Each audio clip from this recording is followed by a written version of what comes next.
we'll be talking about MDMA. I want to just quickly tell you about the Portland Psychedelic Society and what's going on. We're a 501(c) nonprofit. We're totally volunteer driven. I apologize for us starting a little late. We were having technical problems with the audio, and apparently it's worked out. Either that or I'm talking to myself right now. So among the things that we're doing at the Psychedelic Society is having more of these talks like this. One of the things that COVID has done in pushing us onto the internet, it's meant that our audience is no longer the Portland physical area. If we're going to be doing things online, that means anybody can plug in, and people do. At the elders group I had last week, there was somebody from Virginia there. So there's pluses and minuses. So among the things we're doing is, I think we have 16, I'm not sure, at least 16 regular groups that are happening every month, plus special things like this. Our goal is to educate. Basically, I noticed on another website I went to, they were talking about destigmatizing drugs or psychedelic drugs, and yeah, I'd say that's part of our goal too. As a 501(c), we've been staying away from politics. So far, we may change that some in the future. By the way, there's a great conference happening this weekend at Calgary. You might want to check it out if you want to do that. We need money. We are not, because we're volunteer and we don't have any paywalls or any fees you have to pay. We're counting on you to help us to survive every day. We have insurance and technical issues, et cetera, many ways we can spend the money. Plus, once we can get together as a community, we're looking to have our third conference and need a chunk of change to jumpstart that as well.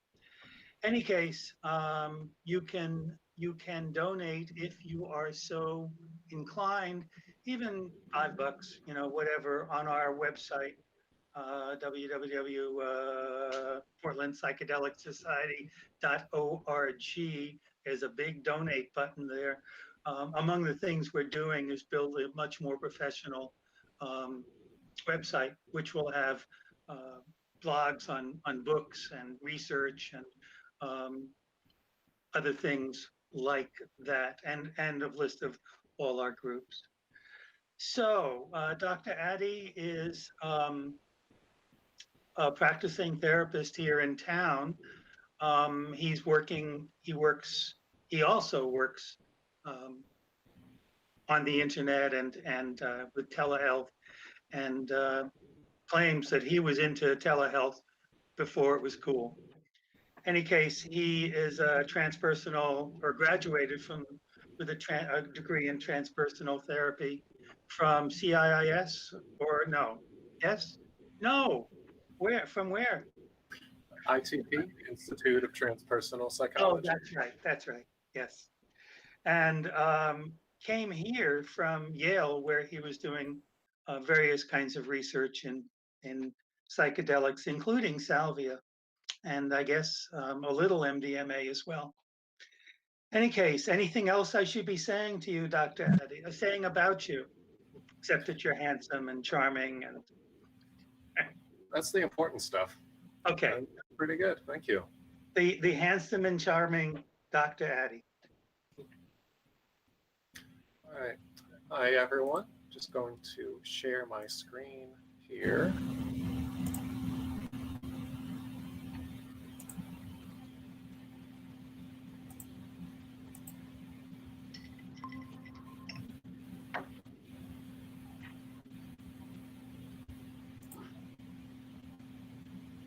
So I'm supposed to be sharing this tab, but I guess it's not working. Awesome. I have it on my screen. Huh.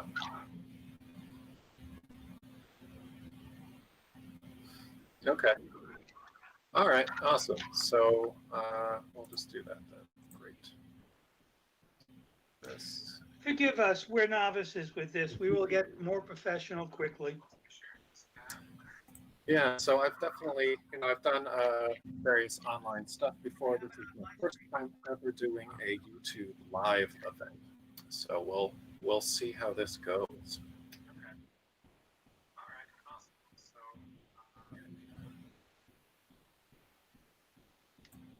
So, all right, yes, so here we are. So as mentioned, I have a PhD in clinical psychology from the Institute of Transpersonal Psychology. After my degree, I went on to Yale School of Medicine, where I learned a lot of research methods. Mostly, I studied atypical psychedelics like salvia and THC and ketamine. We did a little pilot work with MDMA.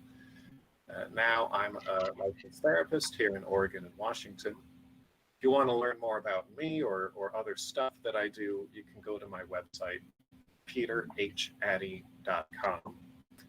And then if you go to specifically peterhaddy.com/next, I have a hopefully always up-to-date listing of other talks and trainings and seminars and other stuff that I'm doing. I think there's 4 things on the page right now, including this one. So I'm happy to be here and support Portland Psychedelic Society in terms of just education and outreach, destigmatizing these experiences that people have. Find the other, as Terence McKenna once said. And so organizations like PPS are really good for helping us to just feel connected and to feel that we can talk about our experiences and ask questions. So I'm happy to help. They're doing good work. I did want to mention both PPS, Portland Psychedelic Society in general, and then me, Peter H. Addy, specifically as a professional. Neither of us are condoning or encouraging or recommending that any of you listening today go do anything illegal. MDMA and ecstasy are illegal drugs, Schedule I controlled substances in the United States. We'll talk more about how that happened and when and why, and what we might be able to do to change that. But right now, that's illegal. And I am not, if anyone from any of my licensing boards is listening to this, I am very clearly not recommending that anyone break any laws. This is for information purposes only.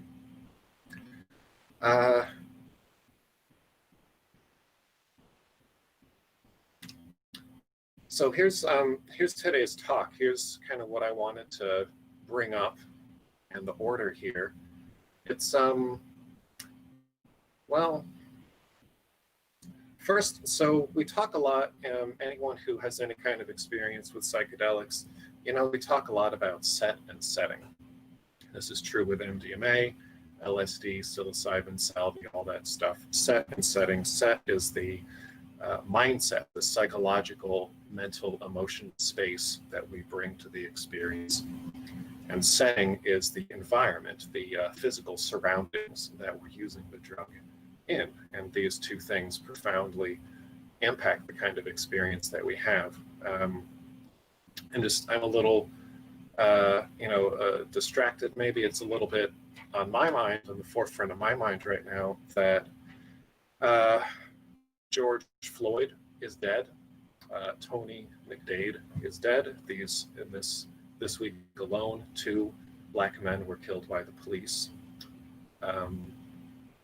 This is the set and setting that we are doing these substances in, is the setting of white supremacy, that this kind of violence, systemically encouraged violence, is happening all the time.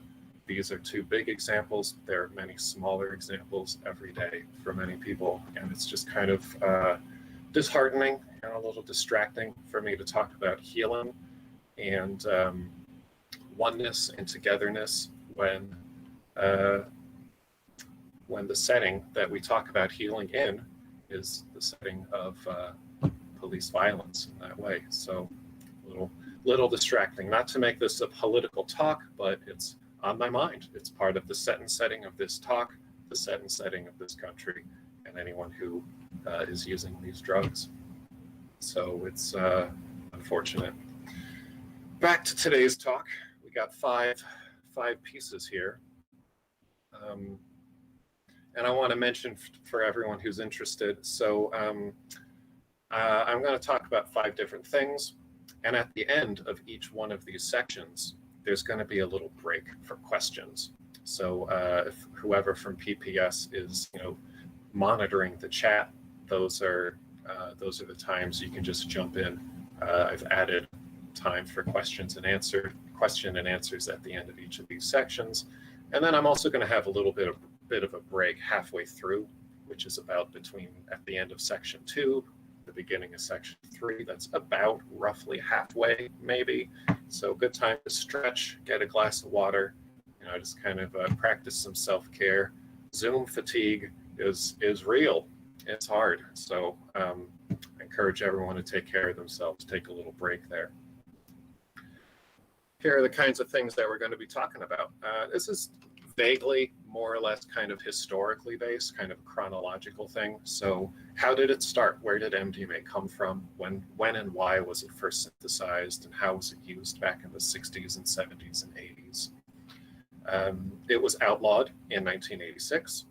And so the above ground therapy and research had to stop, but people didn't stop using it.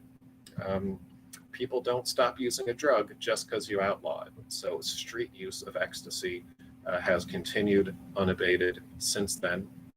What's that all about? What even is ecstasy? What is Molly? How do these things relate to MDMA? What are the potential risks to taking ecstasy? And then research has started again relatively recently. So we've been able to conduct some research on both MDMA, just kind of in general, and then Mdma-Assisted Psychotherapy specifically. So I'm going to talk about that a little bit. And then I'm kind of looking into the future. What's happening next? What kind of access and concerns might be coming up? What would I like to see people doing and talking about in the future? So these are some of the points that we're going to go over together.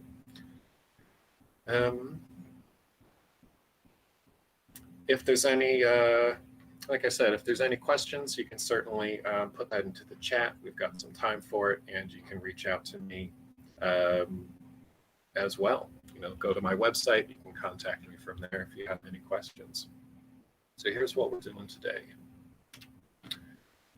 Starting off with a pre-prohibition use of MDMA. I asked in the meetup page, I asked any people, what kind of questions do you have? I want to make sure that this talk is relevant to the audience. So what's on your mind? And one person wondered, where did it come from?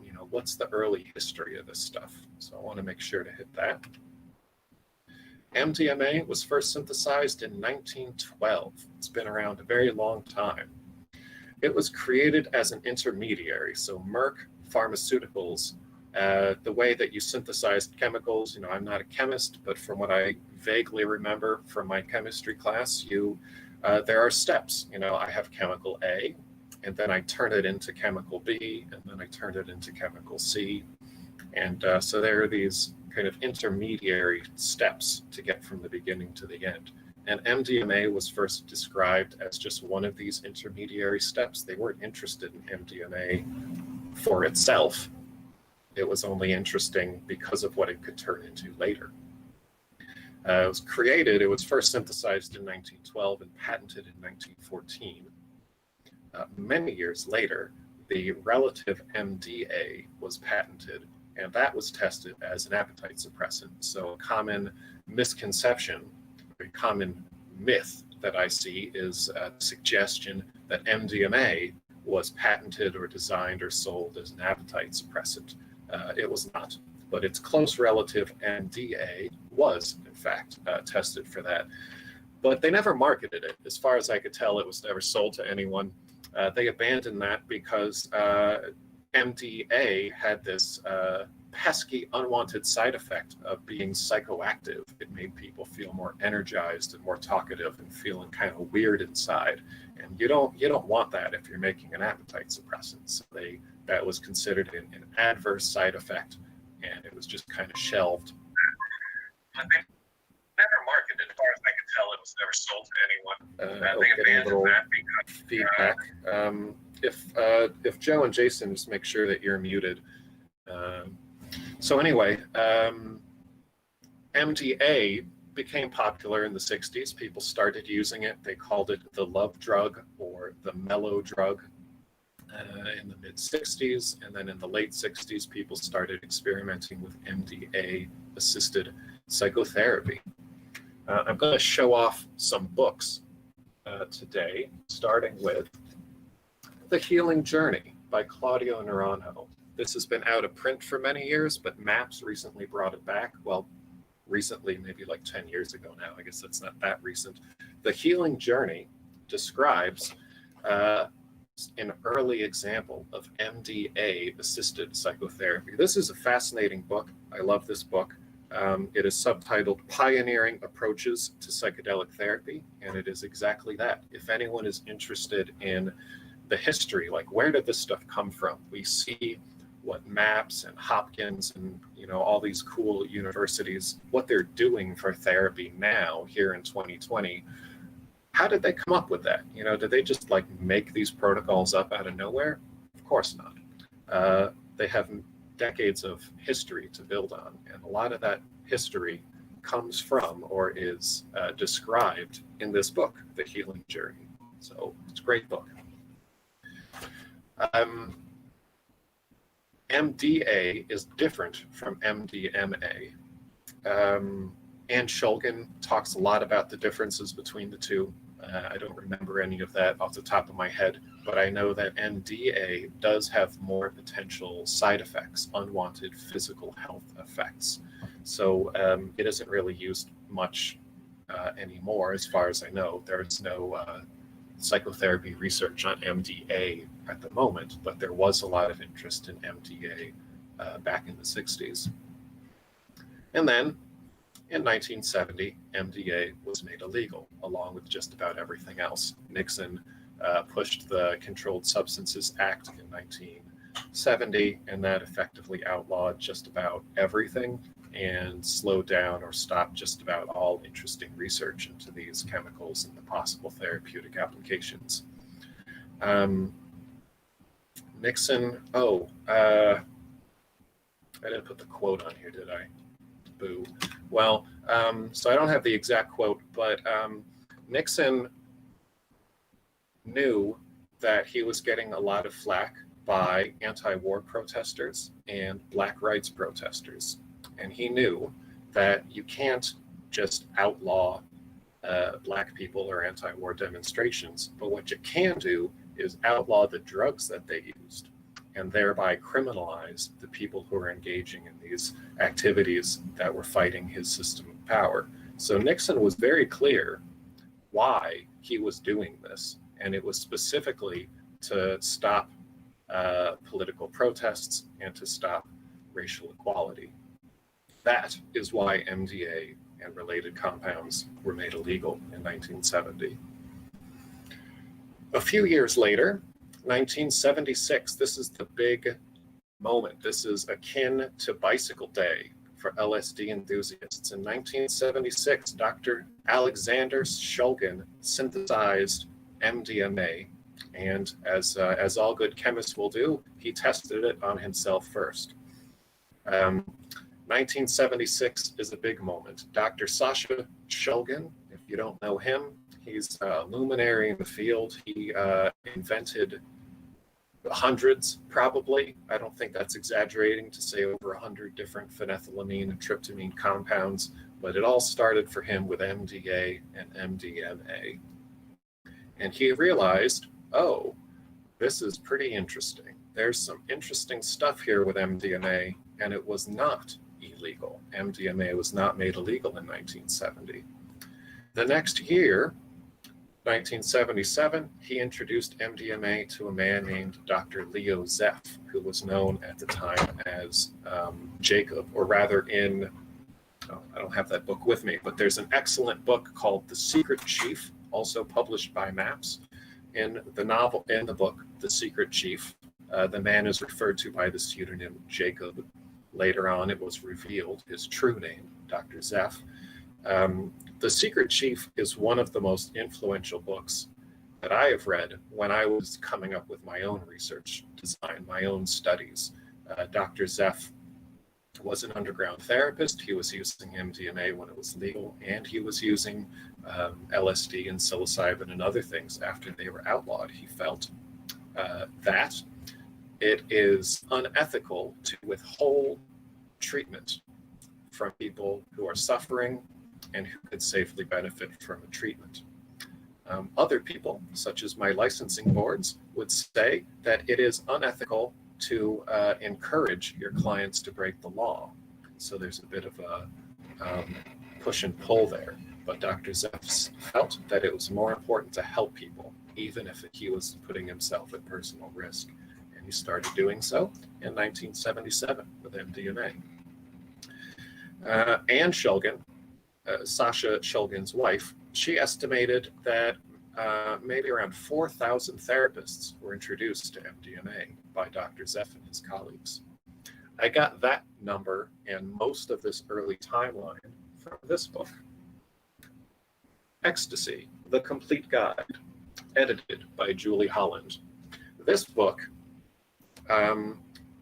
was the complete guide 20 years ago when it was published. So I would not recommend this book to anyone who is looking for the latest and greatest up-to-date research on the field. But this book, Ecstasy, The Complete Guide, is very useful as a historical overview. This early history, early writings by people like Rick Doblin, Douglas Rushkoff, Ralph Metzner. Like it's a good book, but it is by no means up to date. But that's where I got most of this timeline from and some of these specific figures. And then specifically, we started the first report publishing, investigating the effects of MDMA in human beings. It was published in 1978, Dave Nichols and Sasha Shulgin. So 1978 was the first time that humans were ever given MDMA in a lab. Even though people were using it on their own. MDMA increased in popularity. Its street use, it became known as ecstasy. Therapists tended to call it Adam. And if you see the letters MDMA and the name Adam, a lot of similarities there. And they felt that they wanted to call it Adam because it encourages alliance and empathy and openness and okay, I thought I had a quote there, but they named it specifically Adam because they felt that this medicine gets you in touch with your primordial self, you know, the being that you were before all of the crap in your life makes you feel bad and small, but the primordial Adam, it gets you in touch with that again. Adam doesn't sell well. Ecstasy, that sounds cool. That sounds like something you want to spend money on. So people on the street started calling it ecstasy in maybe early 80s. And so 1985, the DEA started investigating this. In early 86, the DEA judge recommended Schedule III placement. As a comparison, ketamine is a Schedule III substance. If something is placed on Schedule III, you can still prescribe it. It has known medical utility, but it also has a risk of abuse. So something in Schedule III, it's too dangerous, I'm using quotes, but it's too dangerous to just be like an over-the-counter medicine, but it does have utility. It does have use in medicine. So the DEA judge looked at all the evidence of the time and said Schedule III. The DEA administrator, who was in charge of all this, ignored his own judge and made it a Schedule I substance in 1986. Schedule I substance, of course, has no accepted medical use and a high potential for abuse. Later in 1986, the first peer-reviewed scientific journal articles were published outlining, describing MDMA-assisted psychotherapy. The DEA made their ruling before there was any official description about what MDMA-assisted psychotherapy can do or what it looks like. And then also that very same year, 1986, Rick Doblin founded a small nonprofit called MAPS, the Multidisciplinary Association for Psychedelic Studies. And I got to say, so 1986, a very young, idealistic, perhaps a bit naive Rick Doblin, he saw what the DEA did and he said, injustice, this will not stand. I'm going to make this company with the sole purpose, maybe not the sole purpose, but with a major purpose of reversing that, of making MDMA into a prescription medicine. And 96, 06, 16, maybe in 2026, 40 years later, he just might get his wish. I can't imagine doing a task for 40 years, but if I were going to pick, if you think about stuff that you spend 40 years of your life doing, increasing access to MDMA-assisted psychotherapy, there are worse things. There are worse ways to spend 4 decades of your life. So hopefully, fingers crossed, he gets his wish, and a few years from now, maybe some versions of MDMA will be rescheduled. We'll talk about that later. So 1986 was a big year. All of the research stopped, all of the above ground therapy stopped at that time. So what did we learn, looking back? What were some of these early papers? What did people write about? What was this early therapy like? Well, the published data out there is mostly kind of retrospective qualitative analyses. And what that means is that people were looking after the fact. So maybe I'm a therapist. I did MDMA therapy for 5 years when I was allowed to. And then after that, when I'm no longer allowed to, I write a paper. What did I do for those 5 years? What kind of things did my clients talk about? So it's retrospective, which is different from doing it in the moment. If I'm an MDMA therapist and then after every session or during every session, I write down what's happening, that's a little closer to the data, closer to the experience. So these first reports were retrospective. Qualitative, they weren't gathering a lot of numbers. They weren't, measuring things quantitatively with graphs and charts, but qualitative, they were just getting people's opinions, their experiences, their immediate lived sense of what MDMA does.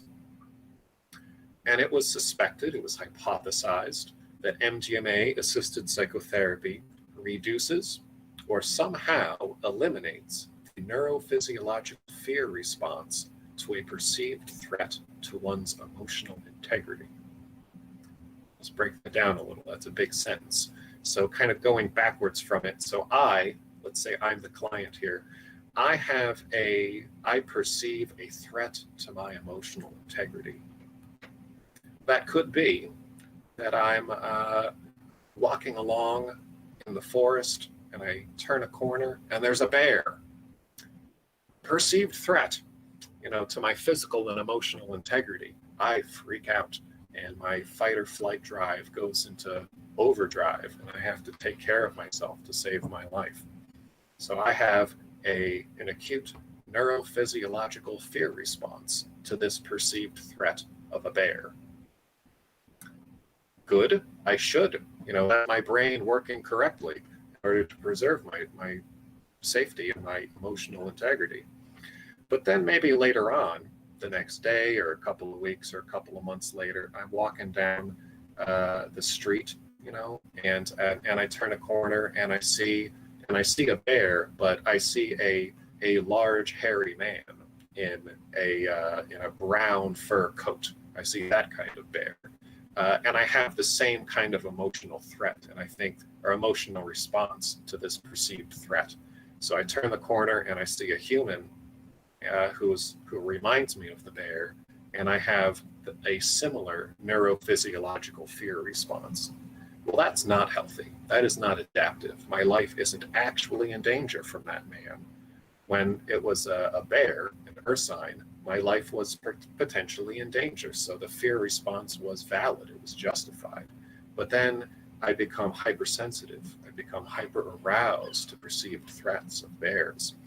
And that is not adaptive. It's not helpful. I'm going to be suffering a lot if I'm just afraid every time I see a man in a brown coat or something like that. So MDMA-assisted psychotherapy reduces or somehow eliminates this fear response so that I no longer become unreasonably afraid of things in my environment. That was the idea back in the 80s. And we'll see throughout the research, throughout the decades, that this is still basically the idea. I think they were onto something.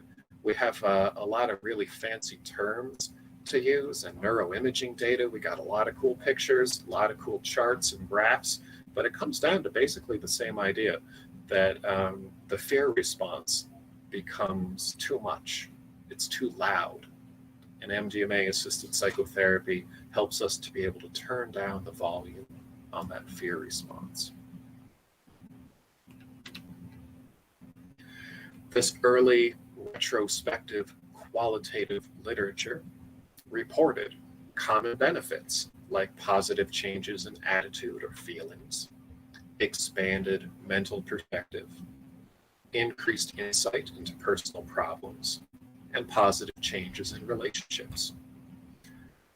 No treatment is perfect or without side effects. There's no such thing as a treatment without side effects.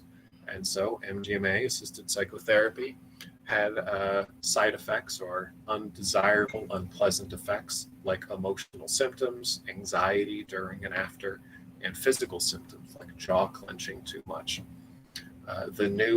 The new research, the fancy, modern, robust research that we're doing nowadays, shows us basically the same thing, basically the same kinds of benefits and the same kinds of negative or adverse events. So it's very consistent, but of course there wasn't a lot of data to go on back in the day, and it didn't come out fast enough. And of course, drug policy decisions have not historically been based on science. So even if the science was there, that likely would not have changed the FDA's position. So end of section 1. This was kind of the early stuff that happened before Prohibition that led up to Prohibition. Any questions on any of that stuff before we jump into the next section? I'm definitely going to take a break for some water while we maybe get some questions.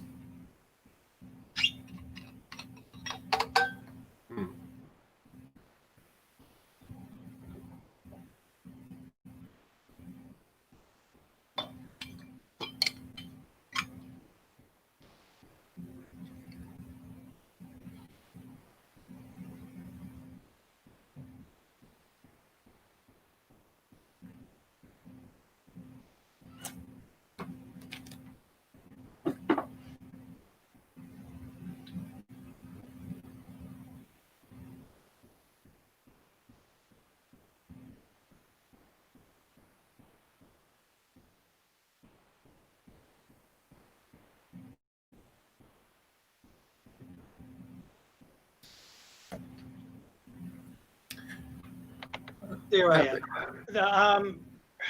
No, I had been unaware that Sasser Shulgin had developed MDMA. That's kind of a fascinating piece of information for me. And I also wasn't aware that Leo Zeff was using MDMA primarily. I read the book, but I remembered it as being acid. So I guess one of the questions would be, was he also working with LSD, or was Leo Zeff's work all MDMA?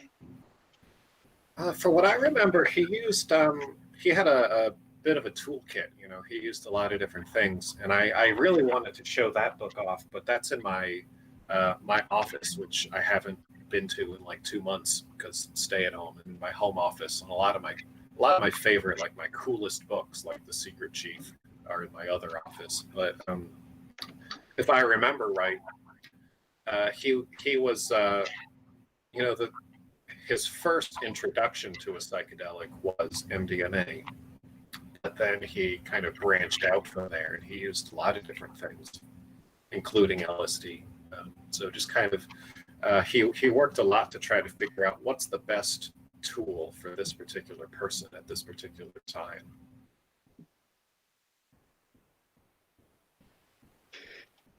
Did he write about that? Do you know about how he chose which substance to use? Because that's a fascinating area for me. It is, absolutely. I think a little bit. I don't know too much. I will say to you or to anyone who's listening that so the original version, The Secret Chief, where he was just referred to as Jacob, Maps has that out for free. You just do a web search for The Secret Chief. The new and updated version, The Secret Chief Revealed, which has some very nice pictures, and I think there's a new chapter, that you have to pay money for. But the original version is available. You can just get the PDF and figure it out yourself. But that's kind of the big question now, or moving forward in the future, is maybe sometime soon we'll be able to have some kind of decision tree for that. You know, like here's a person coming in with this kind of problem, and this is his interpersonal trauma history, and we think this kind of substance would be best for him. So I don't remember off the top of my head what's in the book about that.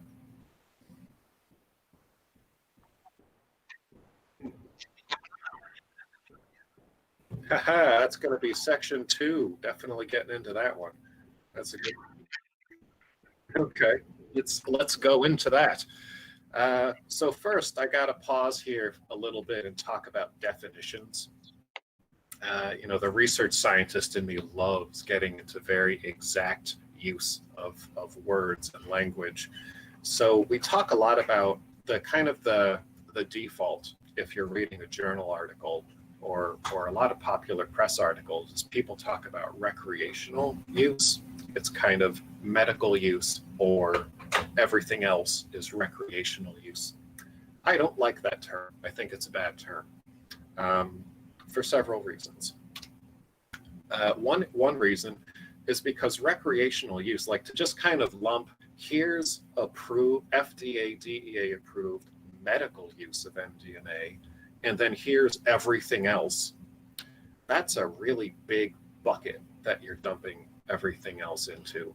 And I just don't think it's very specific to just throw all that together into recreational use. 2 examples. I was going to grab some reports from Arrowhead, but I didn't have time. But here's some where maybe a 16-year-old sneaks out of their bedroom window, meets up with some friends, and goes to a rave, and they're smoking weed and cigarettes, and they buy some ecstasy at the club, and they just dance for like 12 hours, and that's recreational use.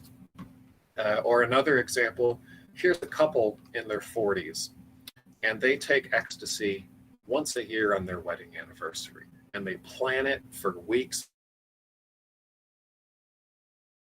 Once a year, they take ecstasy, they rent like a hotel or something, and they're journaling their thoughts and feelings for weeks beforehand.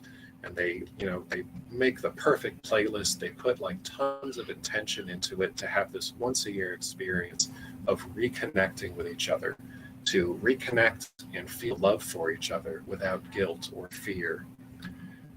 Neither of these is correct or wrong or better or worse than the other, but I just think that to lump these 2 experiences together under the same umbrella term of recreational use, I mean, recreational means like a recreational vehicle, an RV. Recreational means like fun, casual, like let's just do it, like having a few beers after work, recreational alcohol use. But as most of us who are, most of us who know about this, we know that it's not just about fun.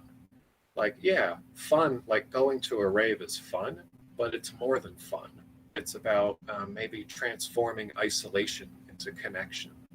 It's about feeling like you're one body with hundreds of limbs co-creating the music and dancing with it in the same moment. And is that fun? Yeah, maybe, but it's more than. So like the term recreational, it's not enough. So that's one reason I don't like it. Here's another reason. It's usually used as a pejorative. It's usually medical use is good, and then recreational use, I look down my nose at recreational use. It's seen as less than. Here's a great example. These two guys, where did the thing go? There.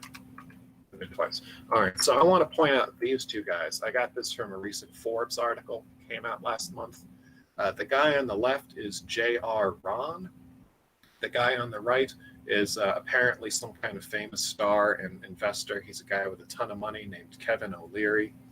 Ron, the guy on the left, he recently created a company called MindMed, and he's going to do LSD-assisted psychotherapy research. This is a for-profit, publicly traded pharmaceutical company that wants to get into the psychedelic business, or the corporadelic business, as some are calling it.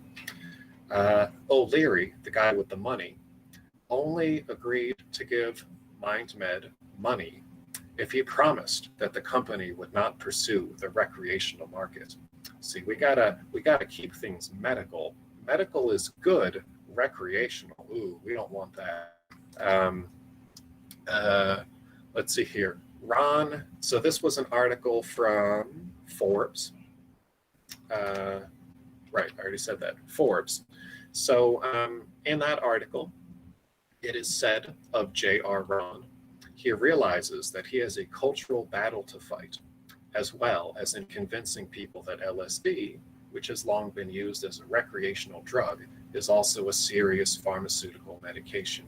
See the implication there. Recreational use is not serious. A direct quote from J.R. Ron. His company, Mind Medicine, is not a Timothy Leary enterprise. This is not the 60s all over again. I want nothing to do with those kinds of folks who want to decriminalize psychedelics. You don't have to be a revolutionary. You just need to show up to work every day, do the rigorous science, take a pragmatic approach, and we'll get there. There being medicalization of LSD. So we see, and I wasn't around in the 60s, but people tell me my understanding, my reading of it, it is a gross, inaccurate characterization of the 60s to blame Tim Leary. Leary is not the reason LSD was outlawed. Nixon wanting to push down Black and anti-war protesters is why LSD is illegal. So blaming Leary, it's a common refrain. We see this all the time. You know, when LSD escaped the lab and went from serious, legitimate medical use to this unsupervised, dangerous recreational use that just ruined it for the rest of us. So when people use the term recreational use, they usually mean it as a negative, as a pejorative. And so that's another reason that I don't like the term. So what's a better term? What do we use instead? I like the word street use. I was reminded of a famous quote by the author William Gibson. He said, "The street finds its own uses for things." And I thought, in preparing for today's talk, let me find that original quote. You know, I want to make sure that I'm getting it right. And oh man, if I had tried, I could not have found something better. This is so great. Look, I'm not going to read the whole thing, but so this is a short story that William Gibson wrote in 1982. His character is having a bad day. He just, I don't want to give you the whole plot of the thing, but he's having a bad day, and And so he decides to take some alcohol and vasopressin. And he says, this is the character in a fictional story, that vasopressin is a prescription medicine that is clinically used to counter senile amnesia, but the street finds its own uses for things. And this character notes, you might be aiming, you might want to take drugs for transports of animal ecstasy. But the thing about vasopressin, which forces you to remember or encourages your ability to remember things, you might want the animal ecstasy, but along with the ecstasy, you also get what you said to her and what she said back to you and how she walked away and never looked back. So you get kind of the sad things, the unfortunate things, along with the ecstasy when you take vasopressin. We will see later that MDMA binds to vasopressin receptors. Wow, look at this quote. The street finds its own uses for things. This author, William Gibson, is saying specifically that a drug or a medicine might be marketed or designed for one thing, but people in the street use it for other things, including to help remember and to help experience ecstasy and to relive prior memories. That is exactly what I'm talking about with street use of MDMA. I found out, I didn't know this before, but William Gibson uses the phrase a second time. He wrote a nonfiction essay in 1989 called Rocket Radio, and he starts it out with the phrase, the street finds its, or no, it's like the second paragraph, but he says early on, the street finds its own uses for things. Again, I'm not going to read this whole thing, but in this instance, he's talking about information technology. He's saying, for instance, that spray paint cans were never designed, like no one was thinking about graffiti or art when they designed graffiti, or when they designed spray paint cans. Or one of my favorite examples is that in the Soviet Union or in Goa, India, you can take used chest x-rays and press them into vinyl records and spin them on the turntable. Chest x-rays. No one who was ever designed or thought about chest x-rays ever thought to themselves, I'll bet you could make music with this. But no, the street finds its own uses for things. And we have the same thing here. MDMA was created in 1912 as an intermediary for some other chemical that was useful for some reason. And then people in the street had an intense need, desire to feel primordial peace and oneness and reconnection with their previous state. And so they repurposed this chemical for something that they needed. The street found a new use for MDMA. And so I think that street use is a much better way to describe this stuff than recreational use. So I'm going to use that. I'm going to go with street use from now on. So a bit of an aside to talk about defining my terms, but what is street use? So you can't get pure lab quality MDMA unless you're in a research trial. So instead, people are buying and using ecstasy and Molly. It started being called ecstasy in the 80s, maybe even the 70s. I don't know when it started being called Molly. I first heard about it in probably the late O's, the aughts. Have we come up with a term for that? I don't know, like the late zeros.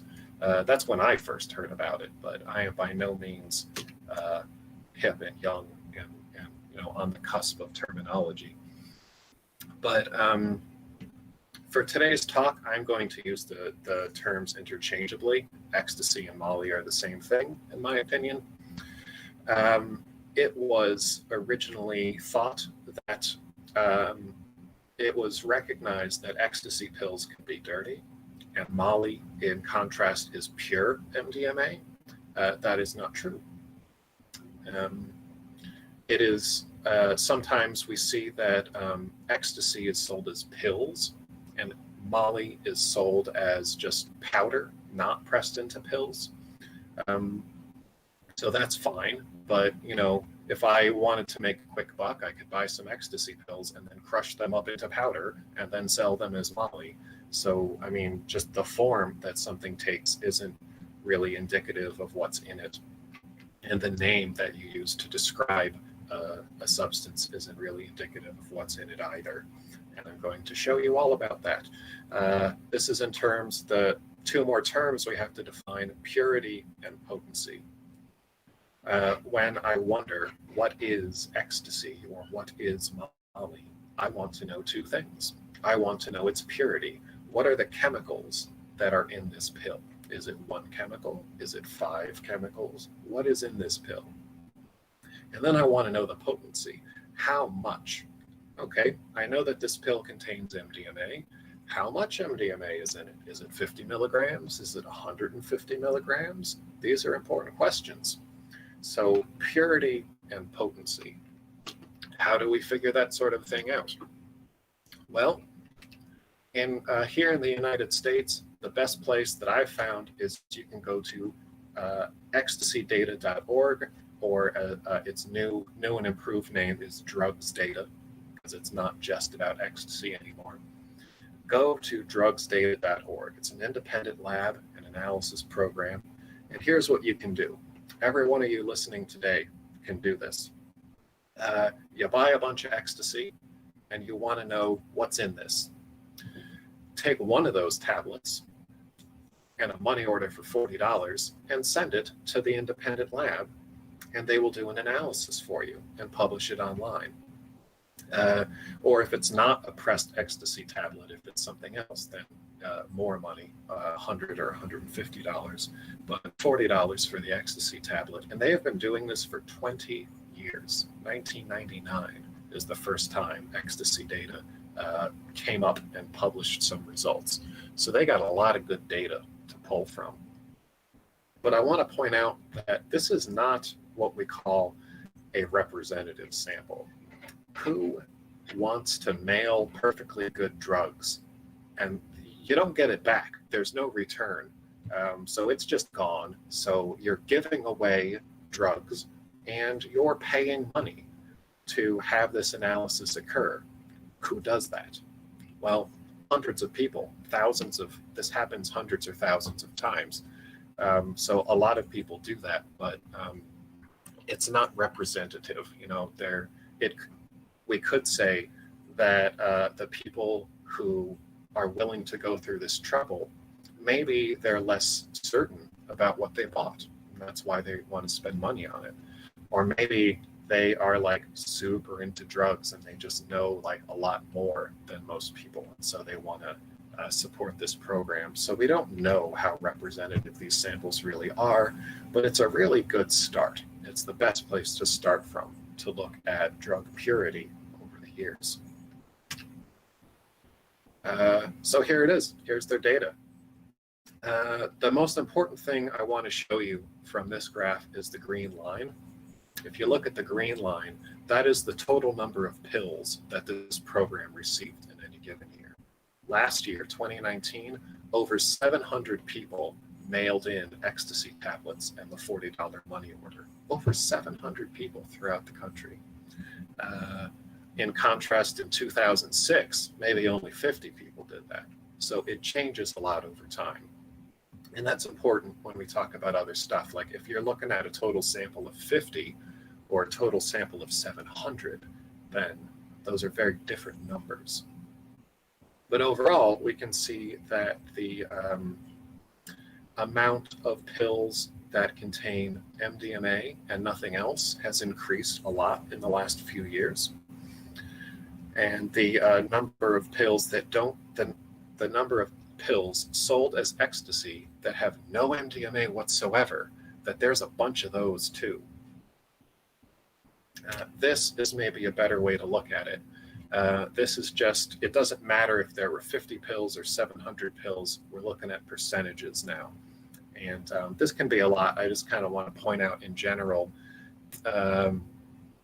that since 2015, so for the last 5 years, more than half of the pills that were sold as ecstasy contained MDMA and no other psychoactive chemicals.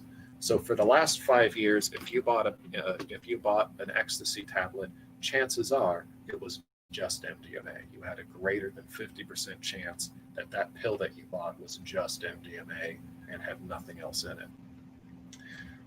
I also want to point out that 5 separate times, more than half of the pills sold as ecstasy had no MDMA whatsoever.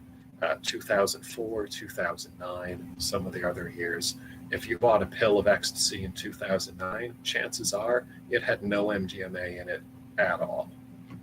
So this stuff changes all the time. It is variable.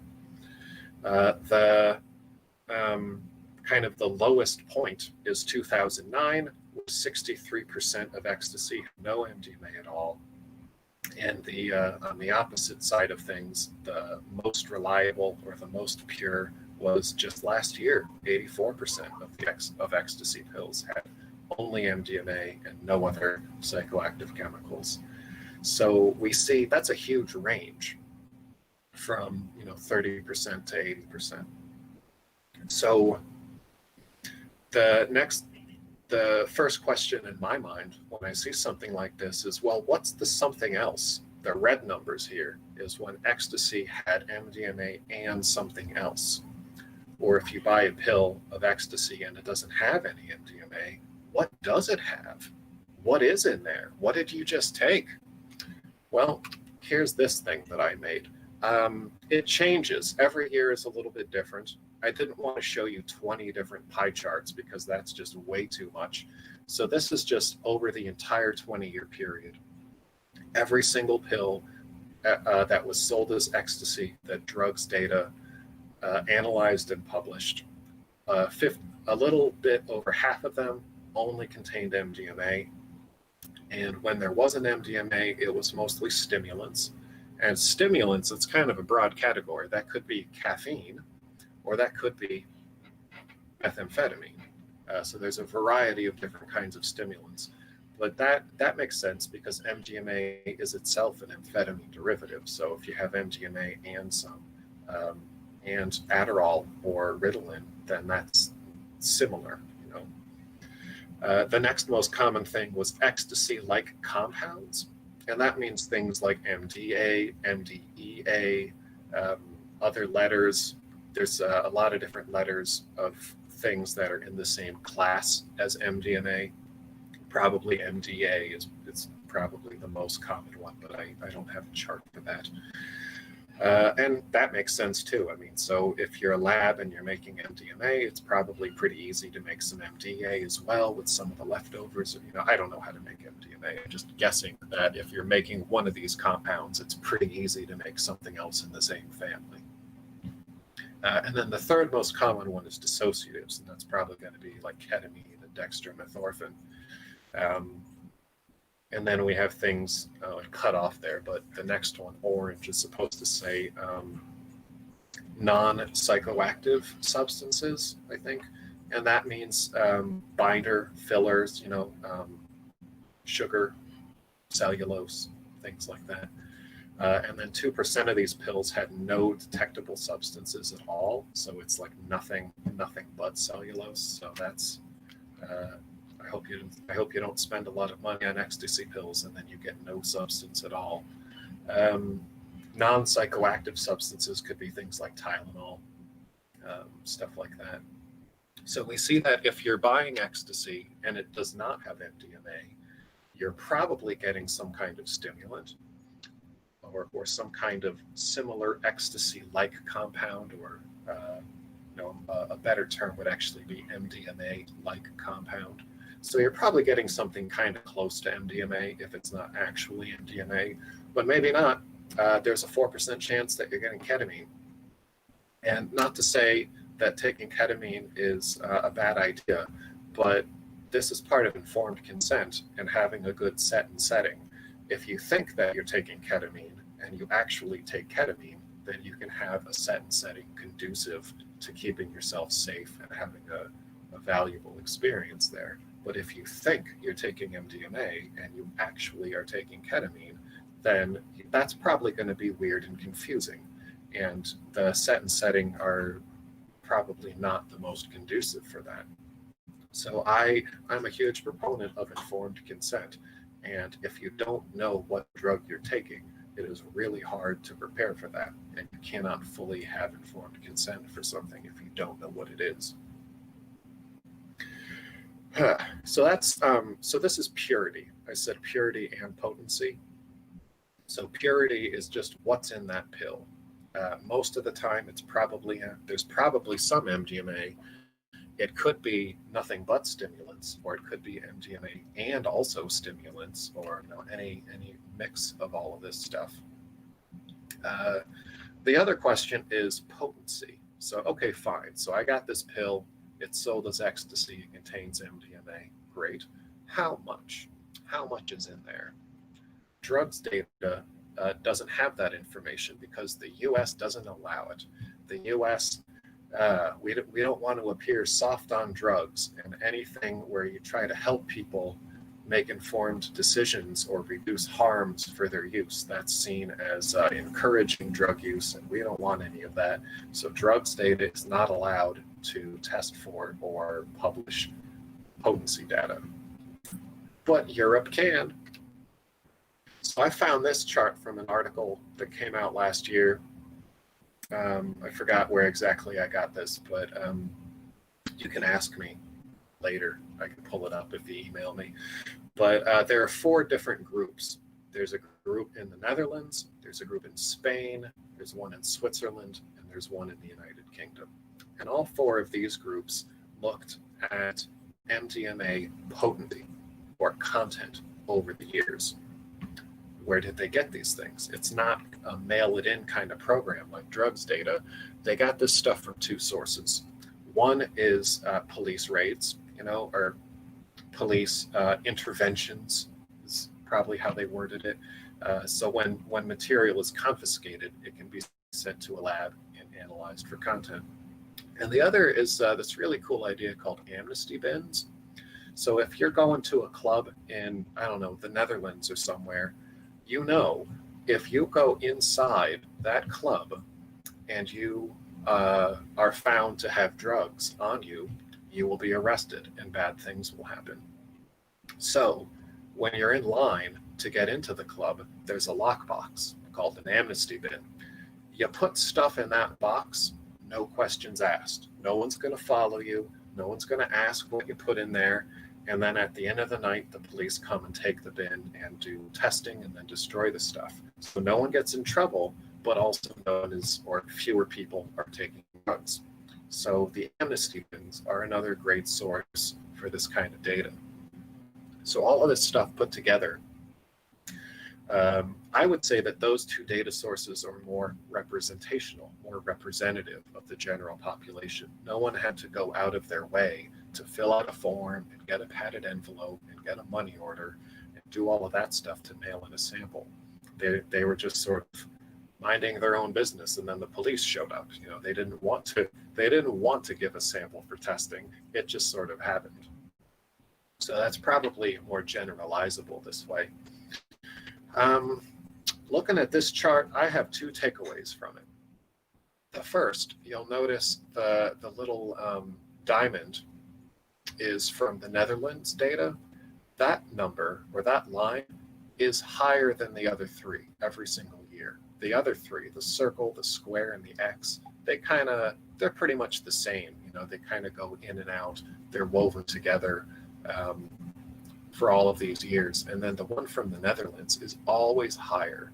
So that's pretty interesting. That says to me, if you're interested in buying ecstasy and you go to the Netherlands, it's going to be higher quality. It's going to be more content than if you go anywhere else in Europe or any of the other places tested anyway. Every single year, Netherlands stuff is more potent than the other countries.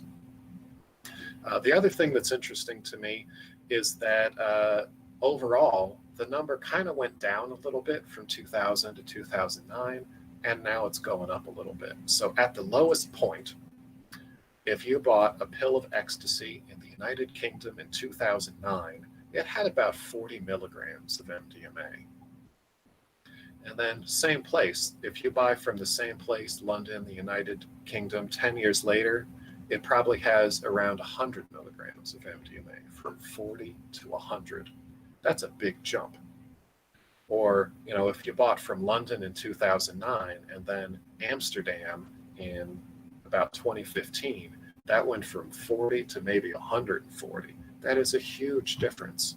So if you're like, yeah, I know what it feels like to take ecstasy. I know what it feels like. I'm a 2-pill kind of person. And then you go to the Netherlands and you take 2 pills. Oh man, that is way more than you were expecting, wasn't it? So a huge variation in both potency and purity. And both of these, 4 sources in Europe said that 2009 was the worst year. And the worst, that's a value judgment. To be more specific, 2009 was the lowest potency, had the least amount of MDMA in each of these pills. 2009. Let's go back to the US data. 2009 was the, I wanted to say worst again, that's a value judgment. 2009 had the most amount of pills that had no MDMA whatsoever. So 2009 was a bad year all over the place. So I think it's pretty interesting how the data kind of converges there. I was told that in 2007, there was a huge bust, an international bust of one of the precursors, one of the chemicals that you need to make MDMA. And that because of that huge bust, for several years, like 2 years later, the entire worldwide supply of MDMA diminished in both quality and quantity because of one bust. I couldn't find any like news articles from the time to track down for today's talk, but that's just what I heard. Interesting stuff. So purity and potency suggests that if you buy an ecstasy pill or a little bag of powder Molly, you don't really know what's in it. It's likely to be MDMA, but maybe it isn't. Or maybe it's not just MDMA. Maybe there's other stuff in there. You don't know. And how much MDMA is in there? Is it 40 milligrams or 140 milligrams? You don't know. Oh, I didn't put this in a slide, but you can find out. Any one of you could go to dancesafe.org, dancesafe.org, and you can buy a testing kit that will tell you something about purity. It will not tell you potency, but it will tell you a little bit about purity. They have, explainers and videos and stuff. You can go look at that yourself, but it's like what? It's like $50 for a test kit, and then you can find out for yourself what the purity is, which helps towards informed consent. I love informed consent. It's like my favorite thing, but it's not going to tell you the content. It's not going to tell you the potency. So the next question that most people have, so that's what ecstasy is. Is it dangerous? What are the risks to taking this stuff? That's pretty important to know.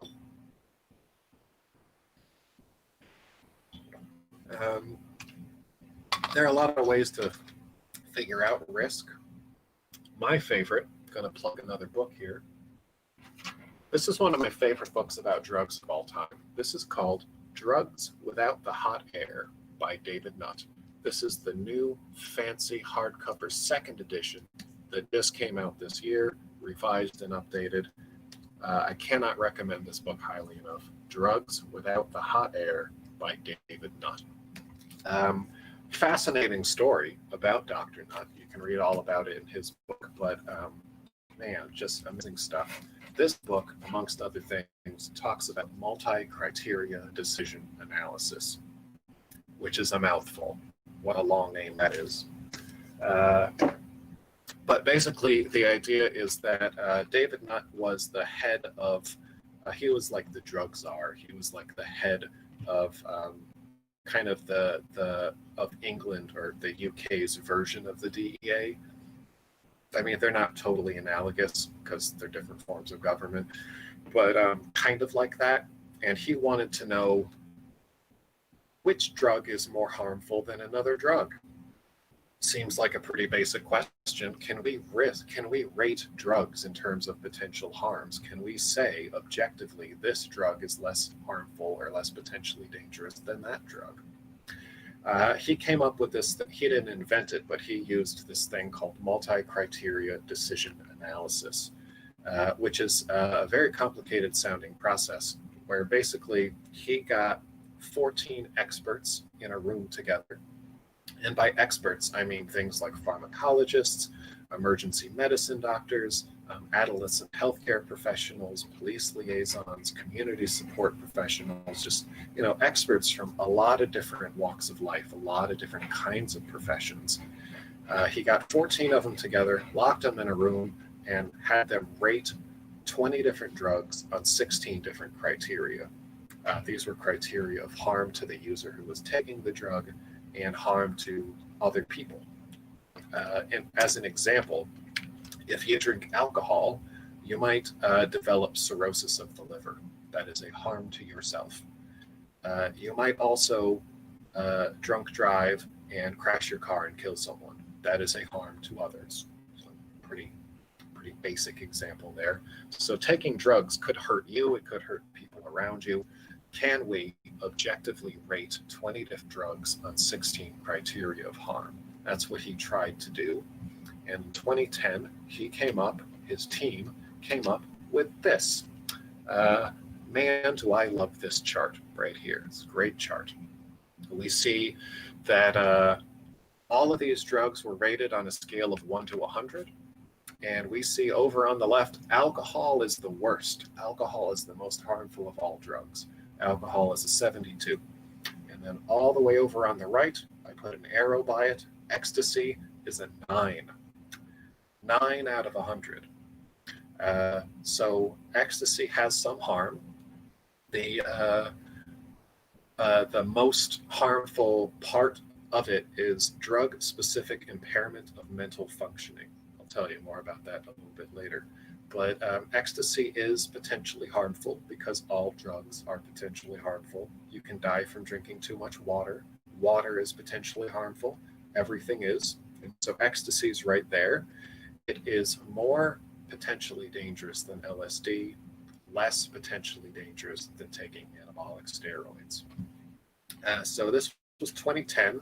He came up with this based on the climate, what was going on with drugs in the United Kingdom. And then 5 years later, he went to the European Union and he did the same thing. In 2015, a group in the European Union did a similar kind of analysis. They had 40 experts. Instead of 1-4, they had 40 experts. And they rated the same 20 drugs on the same 16 criteria of harm to self and harm to others. And again, alcohol is by far the worst drug out there. Alcohol is terrible. And ecstasy, again, scored a 9. Same thing, 9. But they rated it a 9 for different reasons. I find that very interesting. So the UK group said that it's drug-specific impairment of mental functioning. The EU group, this group here, they said it's about the most harmful thing about ecstasy is environmental damage. And what that means is when you're cooking ecstasy, when you're making it, there can be toxic byproducts. And those byproducts are probably not going to be disposed of in a safe, environmentally sound way. So there is potential environmental damage for the process of creating ecstasy illegally. And then one more. So then, this was just last year, 2019, a group in Australia did their own multi-criteria decision analysis. This group of people was comprised of 25 experts, and they scored 22 drugs. They added 2 new ones on the same 16 criteria. And we see here, for a third time in a row, Alcohol is the worst. Alcohol is by far the most harmful drug around. And we see here that in Ecstasy, they scored it a 7. And they said that it was based on drug-related morbidity. I'll define that, I think, 2 slides from now. So drug-related, so that's harm to self, harm to users again. And they said it's a 7 out of 100. So there is some potential harm, but very low relative to something like alcohol or crystal meth. My favorite thing about this Australia study is that they went one step further. Because here's a common complaint from all of these decision analyses. It's not really fair to compare something like ecstasy with something like alcohol, because alcohol, you can just go to any corner store and buy it. Nowadays, with COVID, you can have it delivered to your doorstep. And I mean, maybe sometimes you can have ecstasy delivered to your doorstep, but you got to know a guy who knows a guy. It's much less common. Alcohol is just out there. Everyone can get alcohol, and it's harder to get ecstasy. So of course, alcohol is more dangerous because there's more of it, which is a fair point. So they took that into consideration. They did a secondary analysis, and they said, based on Australia, what is the prevalence? Like how much, who is using what kinds of drugs in Australia? And, you know, what does Australia drug use look like compared to Oregon or the United States? I don't know. But in Australia, they looked at the prevalence of drug use and then weighed the different harms based on prevalence. I want to show you what this means. Right here in this graph, 1, 2, 3, 4, 5, tobacco cigarettes is the 5th most harmful drug. It is not as harmful as fentanyl, but it's still not great. So I'm going to use this as an example. In terms of risk to people, fentanyl is more harmful than cigarettes. However, cigarettes are more common than fentanyl. Anyone can get cigarettes. It's really not hard. You can get cigarettes anywhere you want. It takes a bit more work to get fentanyl. It's less common. So when you factor that in, here's this new chart. We see that cigarettes are the second most dangerous, or the second most harmful thing. And fentanyl goes way down here towards the bottom. Even though fentanyl is more harmful, it's less common. And so in this secondary analysis, they adjusted it. And so in this adjusted analysis, ecstasy is in that green arrow. It's kind of towards the middle, and they gave it a 2.8. It actually went up a little bit.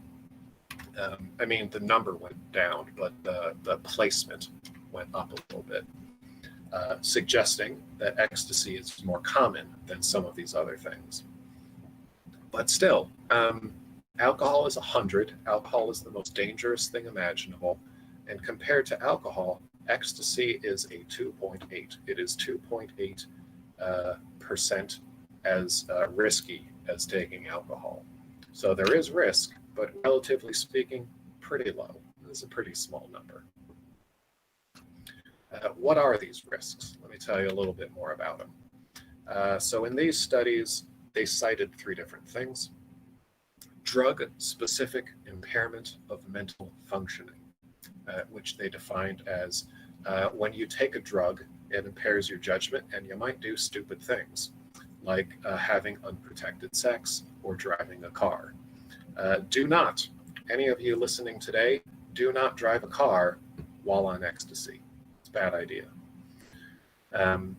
The other thing that could be harmful to you is drug-related morbidity, which is damage, not death, but anything that isn't death that results from using a drug, such as viruses, accidents, road traffic collisions, things like that.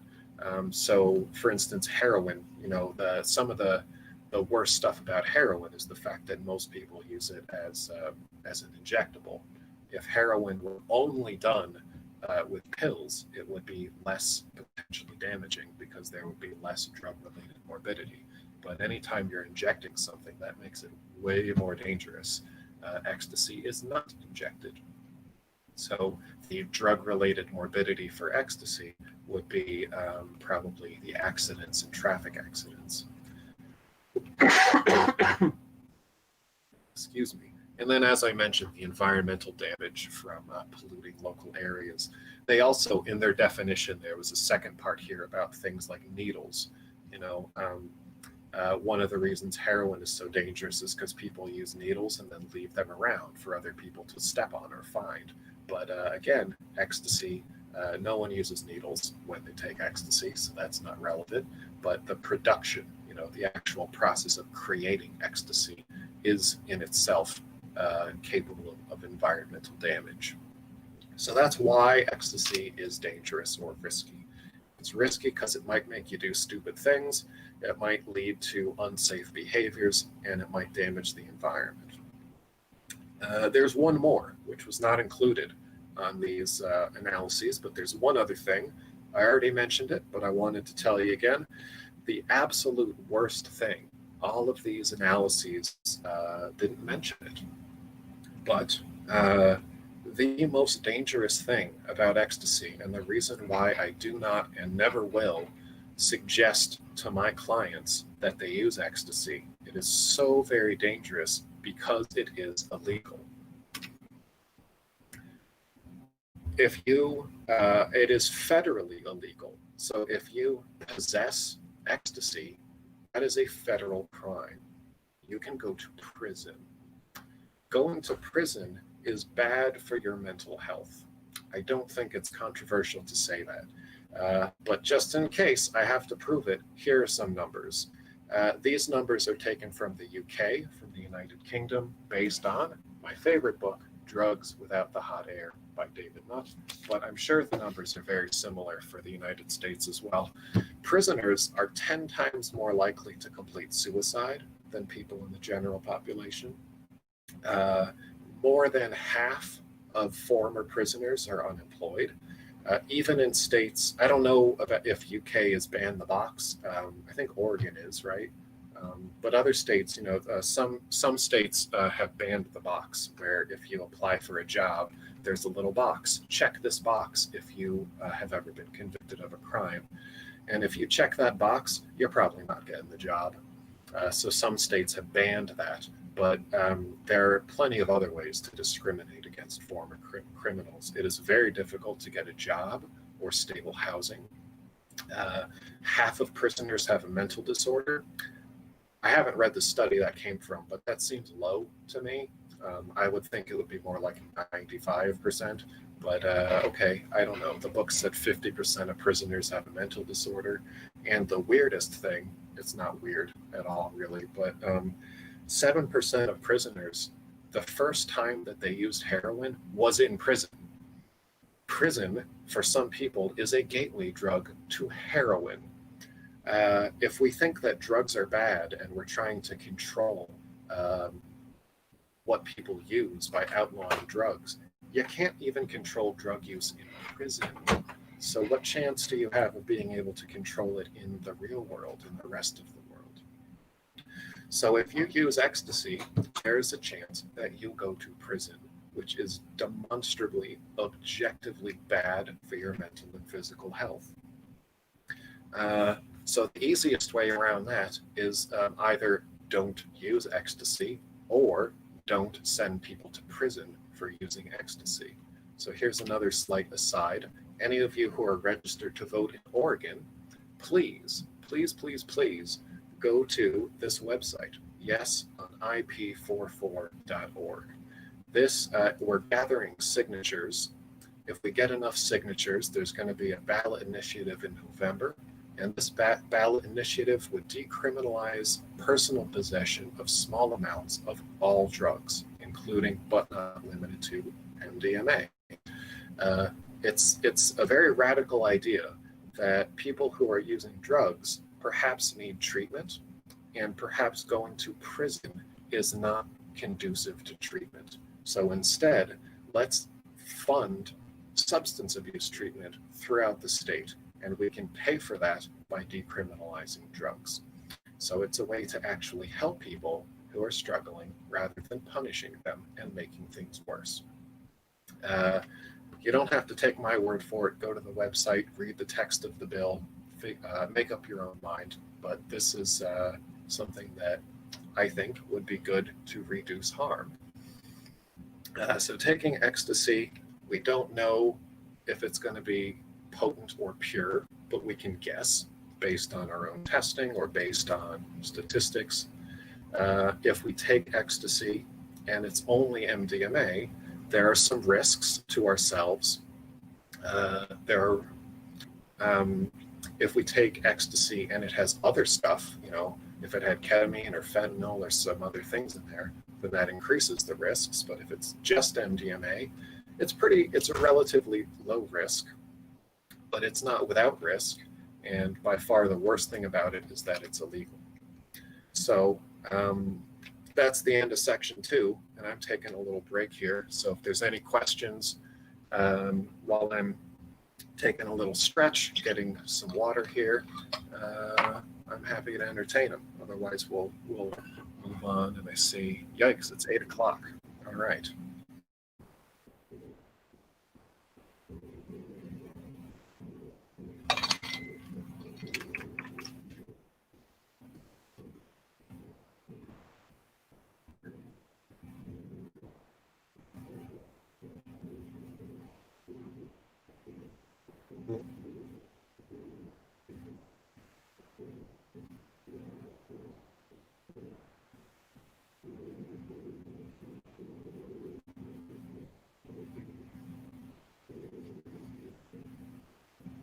Yeah.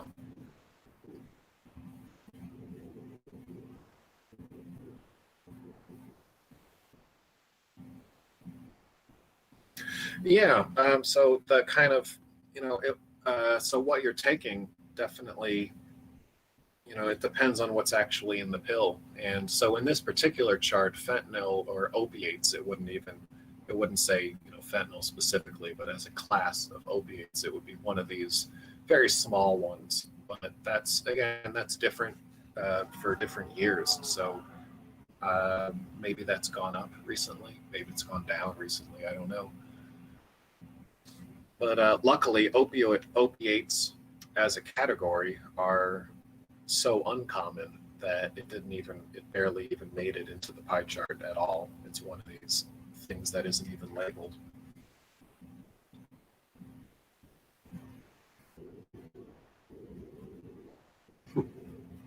Okay.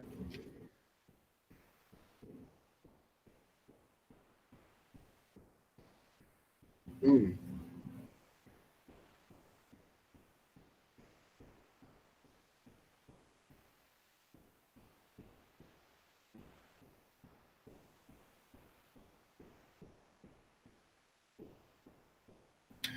Yeah, so I mean, chemically, it's a phenethylamine. I'm not an organic chemist, so when people show me, pictures of molecules, I don't really understand it very well. But MDMA is a phenethylamine; it's not a tryptamine.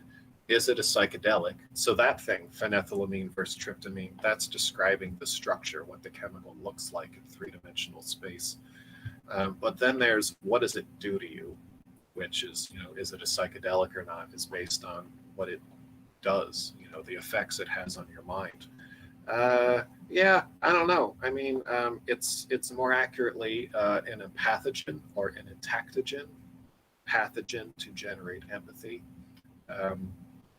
But it's often grouped together with classic psychedelics like LSD or psilocybin. I feel very strongly that psychedelic is an adjective, it's not a noun. So sometimes you can have a psychedelic experience from taking MDMA. I would say it is less common than taking LSD and having a psychedelic experience, but it can happen. But more often, in the kinds of things we see in the clinical trials, it's not really about having a psychedelic experience. It's about having an empathic experience. So a better term would be empathogen, but it's not as common. most people don't really know what a pathogen means, but if you say psychedelic, everyone has an idea of what that is. So it's not kind of to split the difference. I say it is not, I refer to classic psychedelics and then various other psychedelics. So a classic psychedelic, MDMA is not a classic psychedelic, but it certainly has psychedelic-like properties sometimes.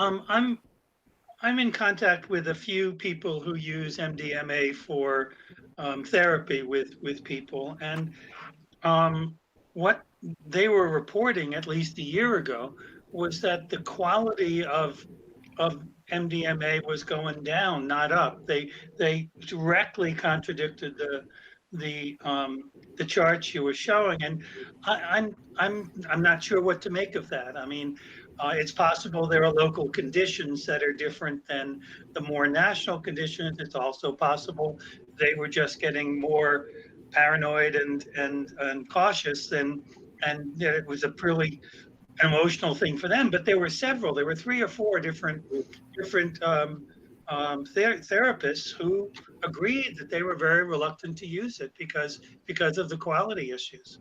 So I'm just baffled. Yeah, that's interesting. I mean, so certainly there's probably local conditions. I mean, the rise of the dark web and things like that make it maybe less subject to local conditions, but certainly the Netherlands and Portland, Oregon, they're very far apart, different shipping channels. If you go to drugsdata.org, you can filter by state. And so you can see specifically what's been going on in Oregon over the years, or Washington or California. But again, that's just based on people who are willing to shell out $40 and mail off a sample. So if any of the people, if they're worried about this low quality, maybe send in a sample, and then it could at least be on record. So it's a data point people can look at. Yeah, that's extremely helpful, because I was under the impression there was only a testing lab in Barcelona, and I wasn't aware of the other 3 or of drug data either.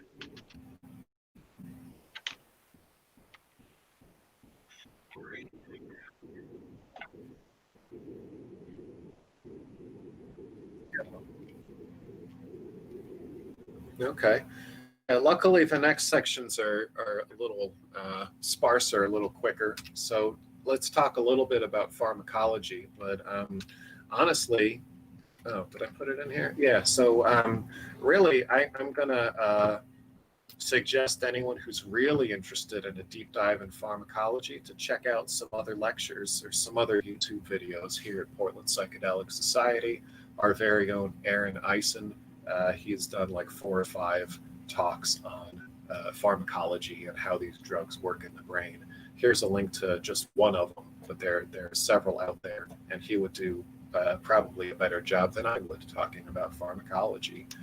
But basically, just real quick, MDMA has properties that are similar to methamphetamine. I mean, the full name of it's methylene 3,4-methylene dioxymethamphetamine. The MA of MDMA is methamphetamine. It's based on methamphetamine. So of course it's going to have stimulant-like effects, but it's also molecularly very similar to mescaline. So it can have some psychedelic-like effects as well. It is just like classic psychedelics. It's a 5-HT2A agonist, so it affects primarily serotonin, but it affects other things too, not just serotonin. Generally, if you're looking just at blood levels, the MDMA peaks in the blood within about an hour or 2 when you're taking it orally, and the effects last around 4 hours. The Mdma-Assisted Psychotherapy studies, they give you get a booster dose. So you take a dose, and then 90 minutes later you take a second dose, which is half the dose of the first dose, and so then you get to extend those subjective effects out to maybe more like 6 hours. It affects things like vasopressin, as I mentioned before, and oxytocin, and prolactin, and cortisol. So it affects a number of hormones as well as neurochemicals. The dose that people are doing in therapy trials is around, different trials use different numbers, but it's about 1 milligram per kilogram, which comes out to be something like 100 milligrams, 125 milligrams.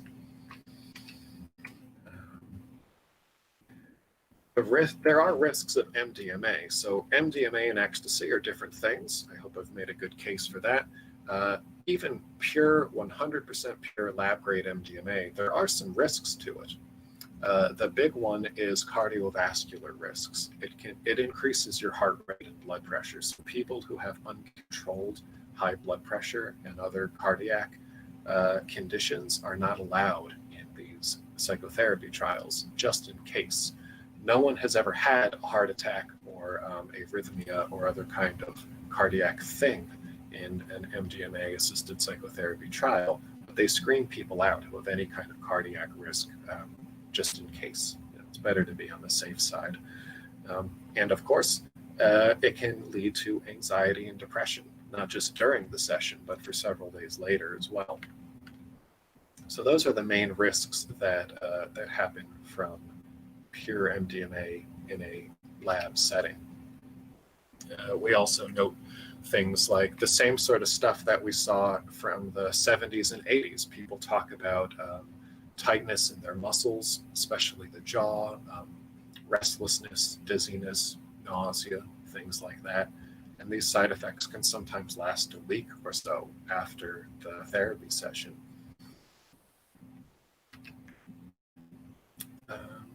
And of course, so why does MDMA do what it does? I'm going to skip over here.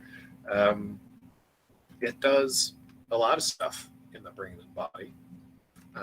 What we're looking at, or what I was going to look at, I was doing my work at Yale, and what other people are looking into is MDMA elevates oxytocin and vasopressin levels. Oxytocin is sometimes called the love hormone. It's not just that, because you can give a person oxytocin and they do not have an MDMA experience. Like, they're different experiences, but MDMA does elevate oxytocin, and that oxytocin is correlated with various kinds of therapeutic and pro-social effects.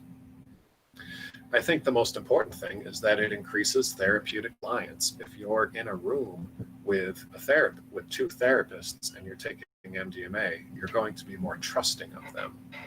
And people with post-traumatic stress disorder and other kinds of trauma are chronically not trusting of people, and with damn good reason.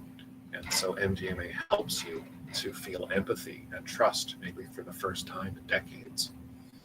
And that whole thing that I mentioned before about the amygdala, MDMA can help your brain to regulate itself, so that your amygdala isn't shouting about dangers all the time, but that your prefrontal cortex also gets to talk and say, hey, it's actually not that bad. So these are the three hypotheses that people are currently investigating as to why MDMA does the cool stuff that it does. There's a bunch of clinical trials. And again, I just want to point out other people have done a way better job of explaining the latest research. You know, the people who are actually doing the research, they're probably a good source for explaining what research is happening. So here are three of the most recent ones that I pulled that are all really good ones. Anytime that I'm trying to find out anything about psychedelic or empathogenic drugs, I'm going to go to one of three. I'm going to go to three different places. The first one is MAPS. They have a conference every few years.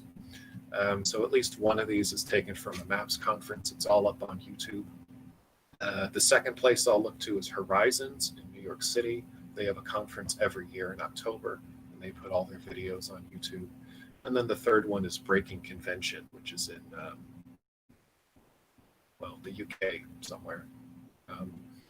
And they also put their conference presentations on YouTube. So there are other places, Chakruna and Beckley Foundation and some other places like that. But the big three that I always go to when I'm trying to research something just go into YouTube and look up MAPS or Breaking Convention, and you're going to find a lot of good talks. Just kind of real quick, this is what it looks like a little bit. So when I'm talking about an MDMA-assisted psychotherapy session, I want to be very clear that there's only 2 times when the participant, when the client takes MDMA. This is like a 3-month program, 3 or 4 months of structured therapy with a pair of therapists, 2 therapists and 1 client in a room together. And they see each other for, did I put it down in here? A total, if you add it all together, there's 25 to 28 hours of therapy.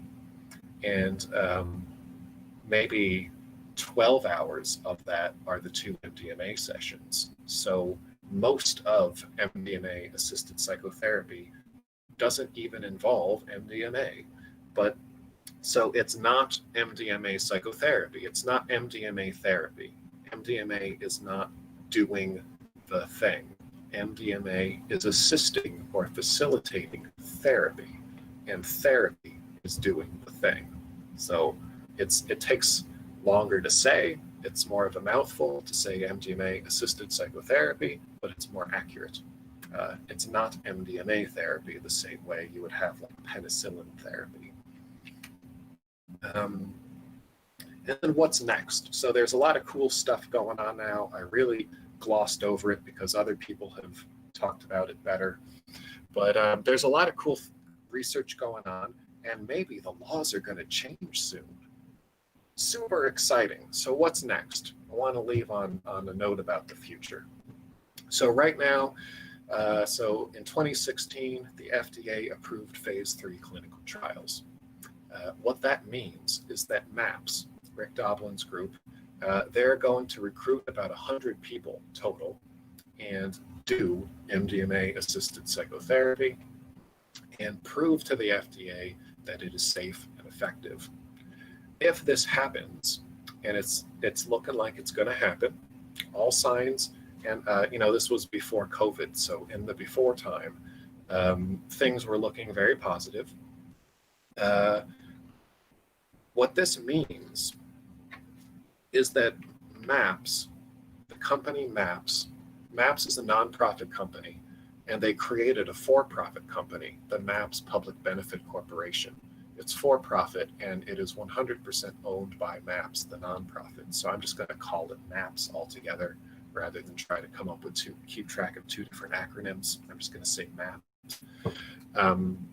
So what's going to happen? Best case scenario, MAPS has their own like MDMA manufacturing process, and that's called GMP MDMA. GMP is good manufacturing practices.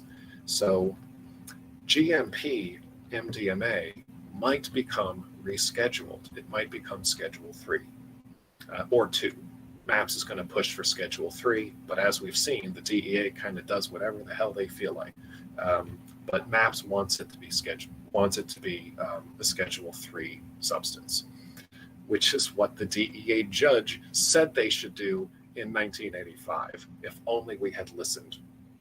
But anyway, so the plan is, best case scenario, the plan is FDA reschedules, and then MAPS gets to do MDMA-assisted psychotherapy. Not anyone, not you, not me.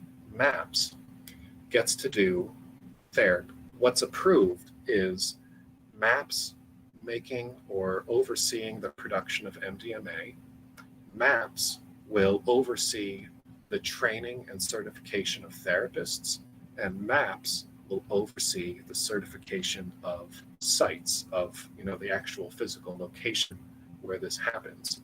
So if it's MAPS MDMA with a MAPS therapist team in a MAPS facility, then that's a Schedule 3 drug process, and that's allowed.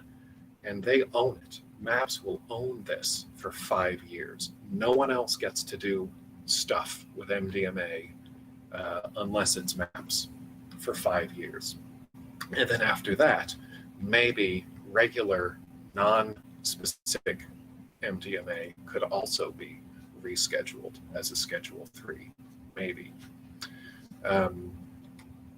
There's another thing MAPS is doing called the Expanded Access Program.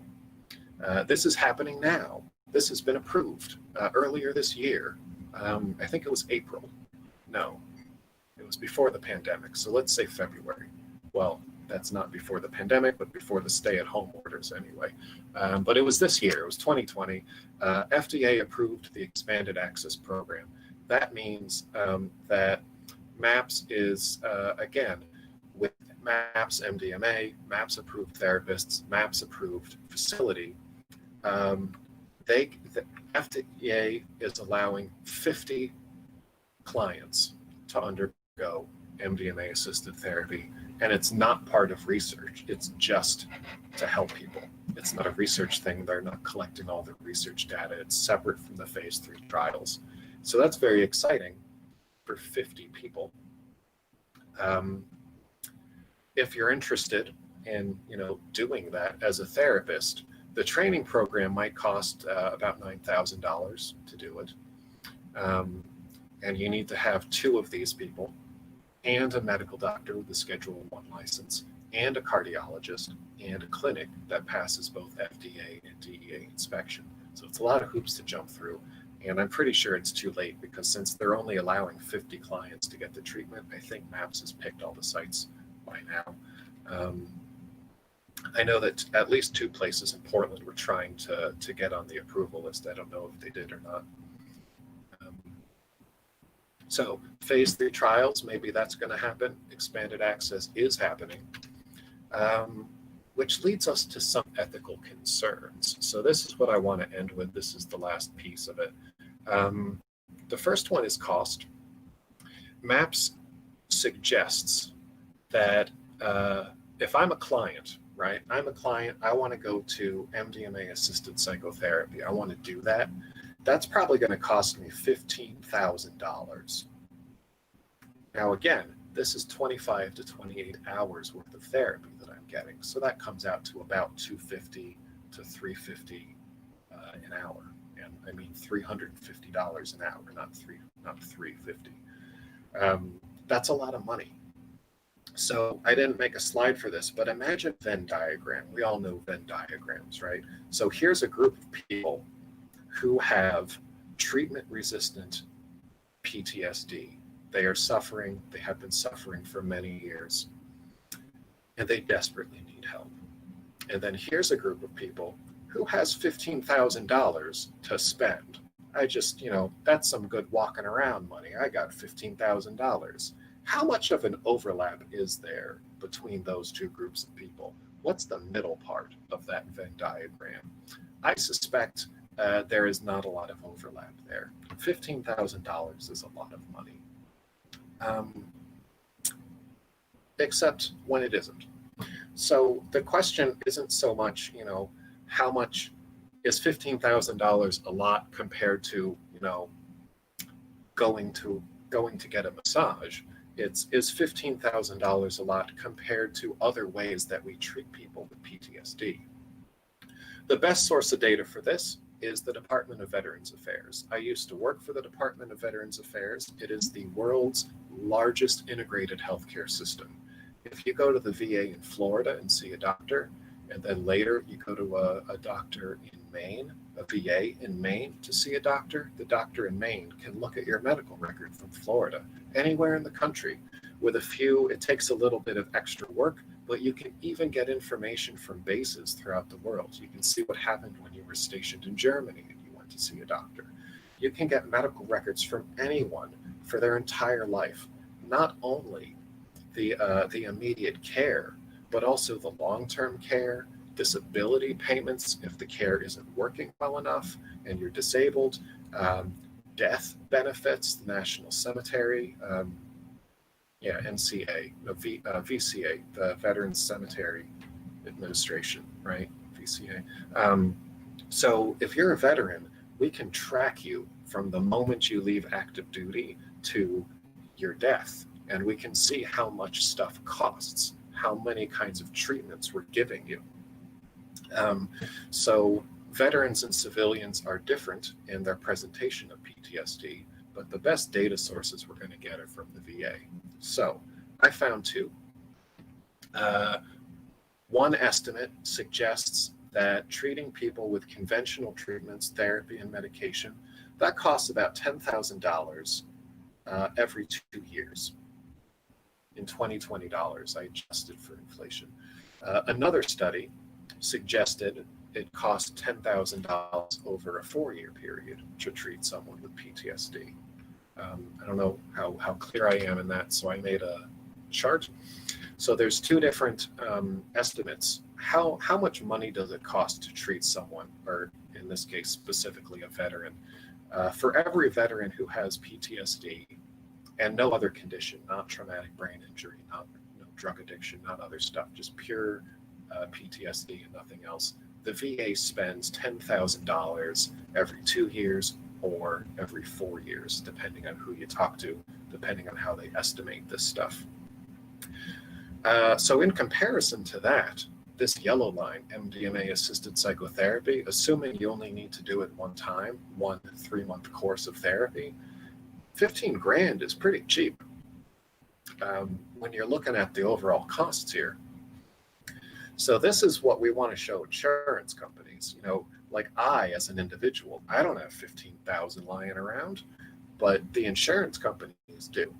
The hospitals, the medical systems, Kaiser, Kaiser has a bunch of money, so it's going to save them money. It's going to save the VA money in the long term. All you got to do is give someone MDMA-assisted psychotherapy at the beginning, and it costs more. But if you wait 4 or 6 years, then the costs even out, and then you end up saving money. So I don't think, my personal opinion, MDMA-assisted psychotherapy is not going to be available to the average person anytime soon. But it might become available if larger institutions can kind of help us, because boy, is it expensive. The other thing I was going to mention is power and sexual trauma. But I'm just going to, where is it? I have it in here. Yeah. Well, I was working on a section about power and how people abuse trauma, or people abuse people who have experienced trauma. As I was working on that section, an article came out which did everything that I was going to say, but better. So I was just going to point to that, but I didn't put it in here, which is frustrating to me. But Lily K. Ross, Lily, and then K, K-A-Y, and then Ross, R-O-S-S. She just wrote an article like this week or last week at Symposia, and it's everything I wanted to say, but better, because she's just a better writer than I am. But the real short version is that people who are looking for MDMA-assisted therapy are vulnerable. They've suffered. Maybe they're looking for illegal therapy, so they're extra vulnerable there. Therapists, or people conducting these trials, are in a position of power. And that's not a good mix. A investigator at a MAPS-sponsored MDMA-assisted psychotherapy trial engaged in inappropriate sexual conduct with a participant while the trial was taking place. Not during the actual MDMA session, mind you, but afterwards during the follow-up stuff. So it happens. Rick Doblin himself wrote that MDMA can make patients more vulnerable to sexual pressure. This happens in above-ground therapy trials that are FDA approved, and this happens even more, I assume, in underground illegal therapy, because there you have no one that you can tell. If something goes wrong with a therapist, a licensed therapist, you can tell the licensing board. If this is an unlicensed therapist, you can't tell anyone about it. So anytime there's such a huge imbalance in power, and you have a vulnerable population like people who have experienced trauma, particularly sexual trauma, and you're trying to get healed for that, and then the healer, the so-called healer, makes the trauma worse, it's a bad scene. And we're not talking about it enough. And by putting it as the very last slide in my talk, I'm not talking about it enough either. But Lily K. Ross and other people at Symposia are talking about it. So I'm sorry I don't have the link up here, but you can definitely check that out. And here's what we talked about very briefly, those 5 points again, and then here's me again. If you want to reach out to me later or see the next time I'm giving a talk on something, you can go to my website at the bottom there. And bam, 8:30 on the dot. There we are. So that was kind of rushed at the end, but here we are talking about MDMA and ecstasy. The end.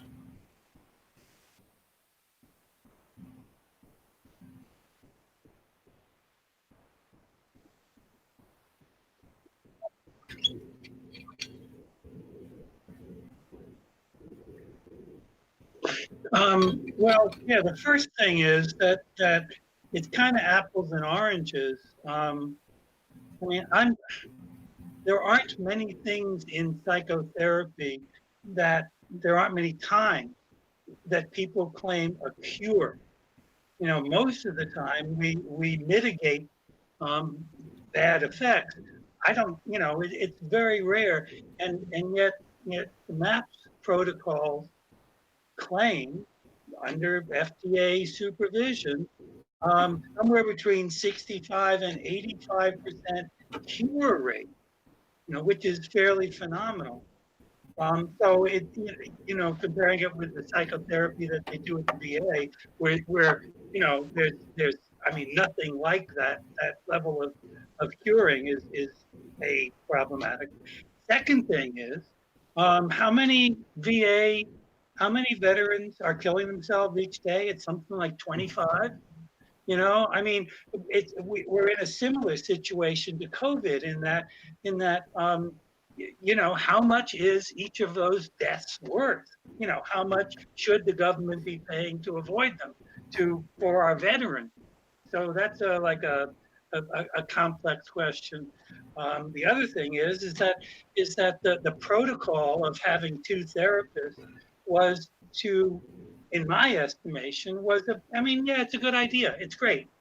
And you have different genders and everything, but it's not a practical way to go about it. You can't afford it. You know, it's just not, it was done because everybody was paranoid and they were trying to be as careful as possible. And, you know, once you started it, it's got its own momentum. But to me, you know, clearly the protocol's got to be changed. Yeah, all excellent points. That, you know, taking, you know, so if the VA, I forgot what the approved medications are for PTSD, but if you take, you know, Prozac, you're going to take that every day for the rest of your life versus taking MDMA 2 times. And taking a serotonergic antidepressant every day, that's to control the symptoms. It's not healing or curing or, you know, that kind of improvement. So they're very different kinds of treatments. Absolutely. Yeah, all of your points are very good. I mean, so what do we do about the therapist pairs, right? Do we want, so what MAPS is doing to try to reduce costs is they're saying only one of those 2 people needs to have a license. But then we saw in that sexual assault case, the unlicensed person did bad stuff, engaged in unhealthy sexual and power dynamics with a client. And that was the person who didn't have a license. So maybe licensing helps a little, but, you know, I'm a licensed professional, and just because you have a license doesn't mean that you're always going to do the right thing. You know, people with licenses do bad things all the time, so that doesn't like protect against it, but maybe it reduces the risk a little bit. I know Alex Belser has been talking a lot about, like, if we need a pair, MAPS is saying it has to be a man and a woman. Do we really need that?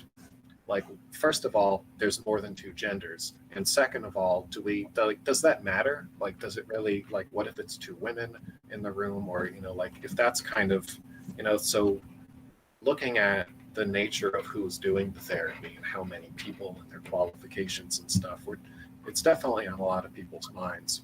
So I hope that'll be a thing that is looked into more in the coming years.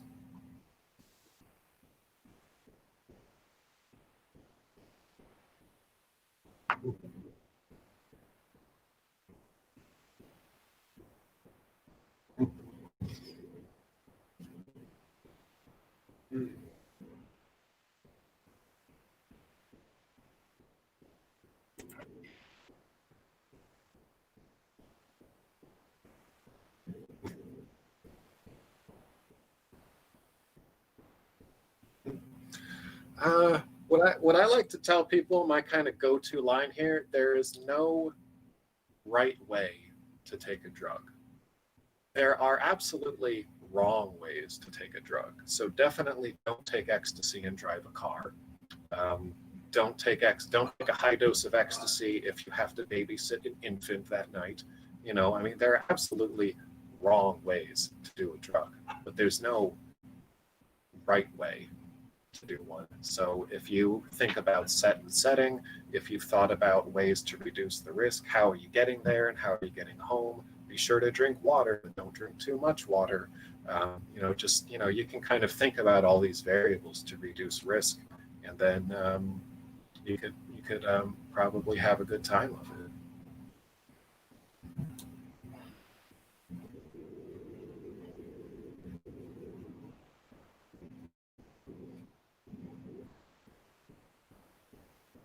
Oh yeah, that's a good one. The EMDR part, I don't know of any direct comparisons, but that's both an FDA and a VA approved treatment for PTSD. It's gaining a lot of traction, and it also works in a similar way on some of the kind of neural interfaces about just how this part of the brain is talking to that part of the brain. I'm by no means an EMDR expert, but I'd love to see. I don't think anyone's done a direct comparison between those two. I'd love to see it, though. I know that they have between MDMA and I believe CPT, cognitive processing therapy, CPT, right? Whatever CPT stands for. And then, so who are some of the researchers? So going back to that slide. So I mentioned in particular Ali Fiducia, Feduccia, and Ingmar Gorman, Gorman, and I mentioned Monica Williams, Williams, the normal spelling of Williams. There are others. I went to school with Alicia Danforth, who did some amazing work on helping social anxiety in autistic adults. Of course, the people who started it all are Michael and Annie Mithoefer. I don't know how to say it, and I'm not going to even try to spell it, but the Mithoeffers are kind of the main MDMA therapists for the MAPS studies. And so my reading list here, we've got Drugs Without the Hot Air by David Nutt. I got Ecstasy, The Complete Guide by Julie Holland. And I got The Healing Journey by Claudio Naranjo, Chilean, probably Naranjo. And then I don't have, I thought I had here, but I don't have it, but The Secret Chief Revealed by Myron Stolaroff. Those are the 4 books that I mentioned.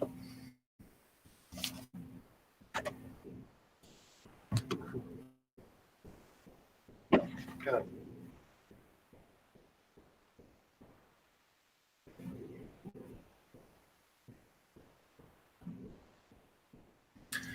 Yeah, man, I don't know a whole lot about microdosing, to be honest, and I feel kind of bad about that because I mentioned, the school I went to, the Institute of Transpersonal Psychology, that was founded by 2 guys, Robert Fraser, who's one of the highest-ranking Aikidoists, which is in the world, or was at the time, I don't know about nowadays, but Aikido is a non-violent martial art from Japan, and so he uses that in his psychotherapy. And then the other person who founded the school that I went to was Jim Fadiman, who was a psychedelic researcher back in the 60s. And nowadays, of course, he's most famous for his microdosing work. So I feel like, given my pedigree, given the school I went to, I should be an expert in microdosing, but I'm not. I really don't know very much about it. But from what people tell me, from the talks that I've listened to, like when Jim was here last year in Portland, talking about microdosing, it sounds like it's good. The book title is Having a Really Good Day.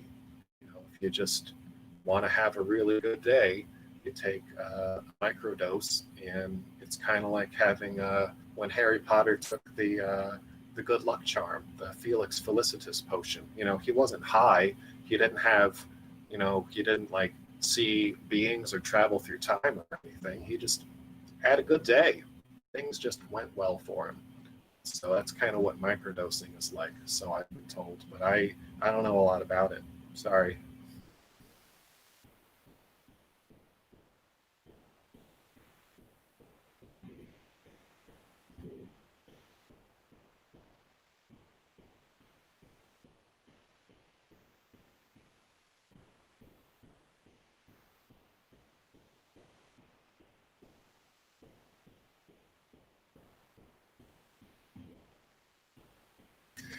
That's definitely a sticky topic.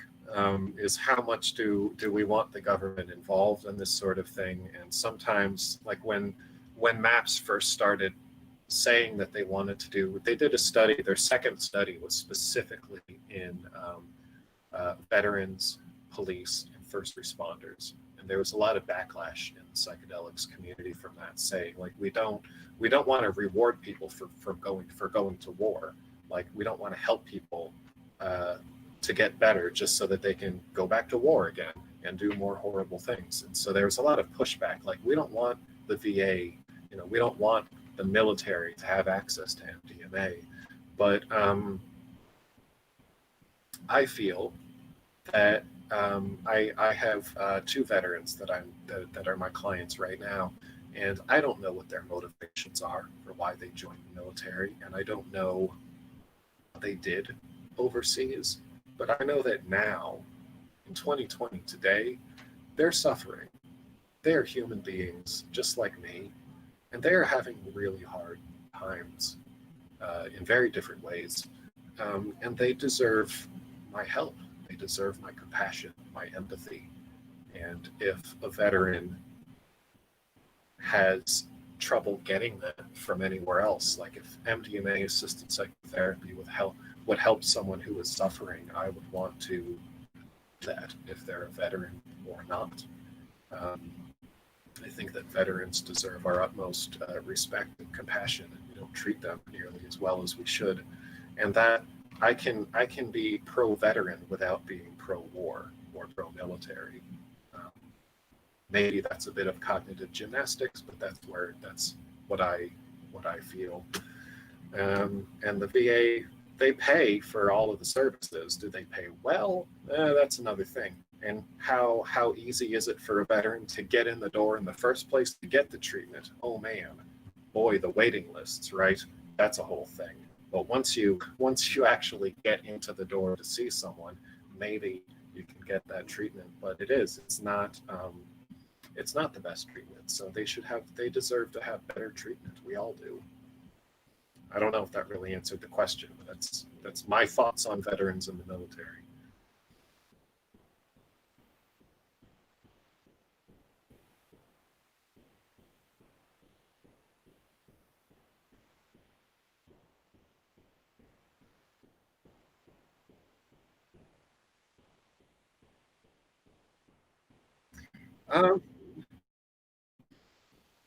We could go there. I mean, I don't know if I'm just being mindful of time, so we could just do like this. This could be the last one. I'm always available. You got my website up, or I guess I stopped sharing, but you can someone could reach out to me later too if they have more questions.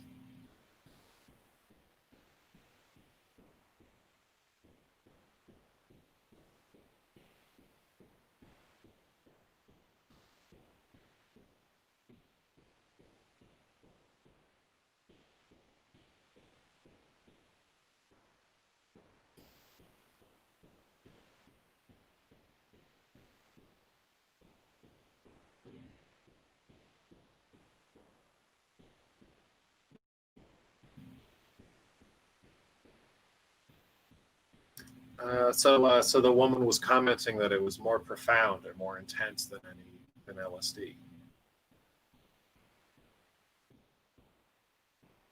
Yeah. Yeah. So I mean, so salvia is definitely not a classic psychedelic. It doesn't affect serotonin in any way. So it's going to be quite a different experience. And of course, I mean, Oregon with recreational cannabis, most of us know about cannabis, right? If you eat a brownie, or if you like smoke like a dab, like a concentrated extract, those are very different experiences, right? It's THC both times, but it's being metabolized and absorbed in your body a different way, and it's a vast different, concentration of it. So taking LSD orally, where it's, it goes through the mucous membranes of your mouth, maybe it goes through your stomach if it's like a sugar cube or something. If it's processed that way, it's going to be slower, like eating an edible. Or if you take like a 10x hit of salvia, like smoking a dab from a dab rig, it's just a lot concentrated and it goes all at once right into your lungs. So it just bypasses that first order of metabolism entirely. So it's going to be very intense. And it's also much shorter. Salvia trip might be like 15 minutes instead of an LSD trip of like 8 or 10 hours. So they're very different. Talking about apples and oranges, those are quite different experiences. I just want to put in that we're going to have somebody talking about salvia at the professional group in August, and non-professionals are welcome. Oh, awesome. So that's early August, right? That's like first week. It's the first Wednesday in August, yeah. Okay, yeah, stay tuned. Okay.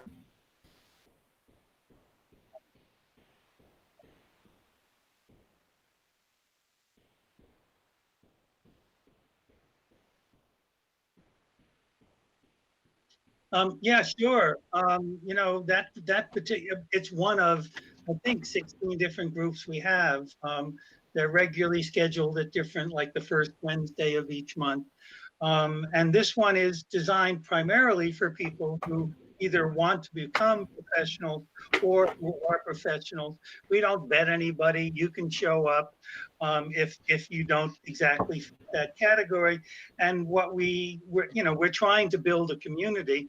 With all of these things being illegal, people like Peter who are licensed, they're scared to death of acknowledging any kind of illegal behavior because they could lose their ability to put food on the table for their kids.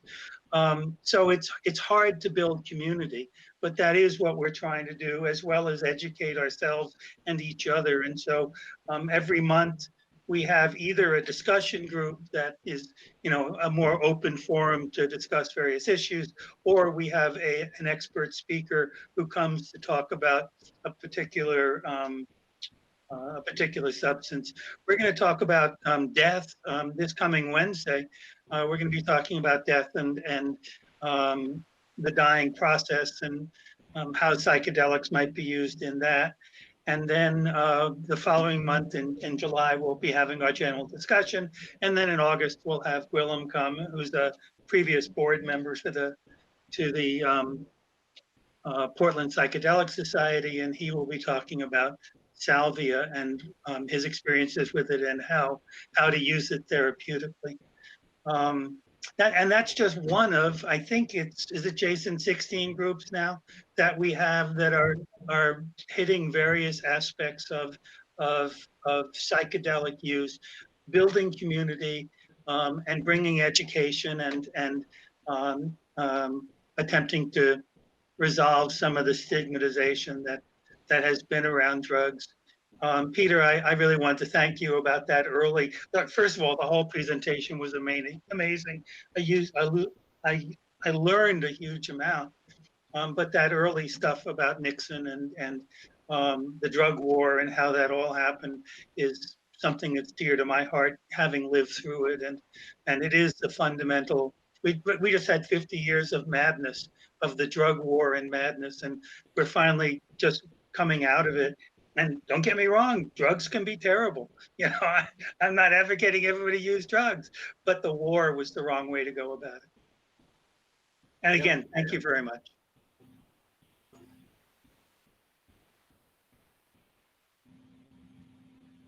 Do we have any other questions? Yeah. Okay.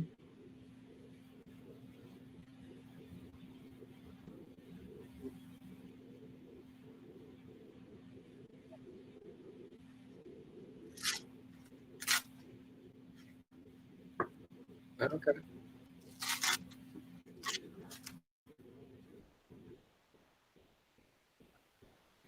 Yeah, harmine and MEO inhibitors also discussed in The Healing Journey by Claudio Naranjo. He used harmine as an adjunct to psychotherapy. It's a psychoactive chemical all on its own. So fascinating stuff. So yeah, maybe we'll chat about that later on.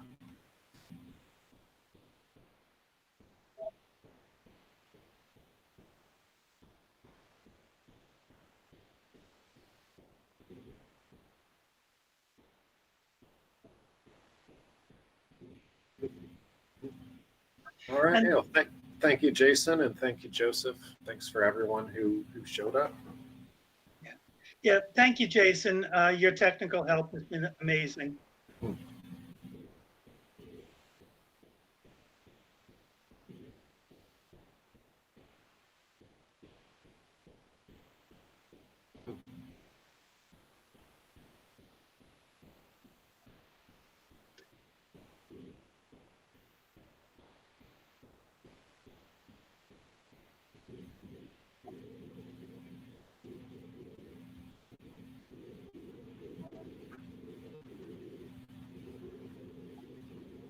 And some more donations as well, please.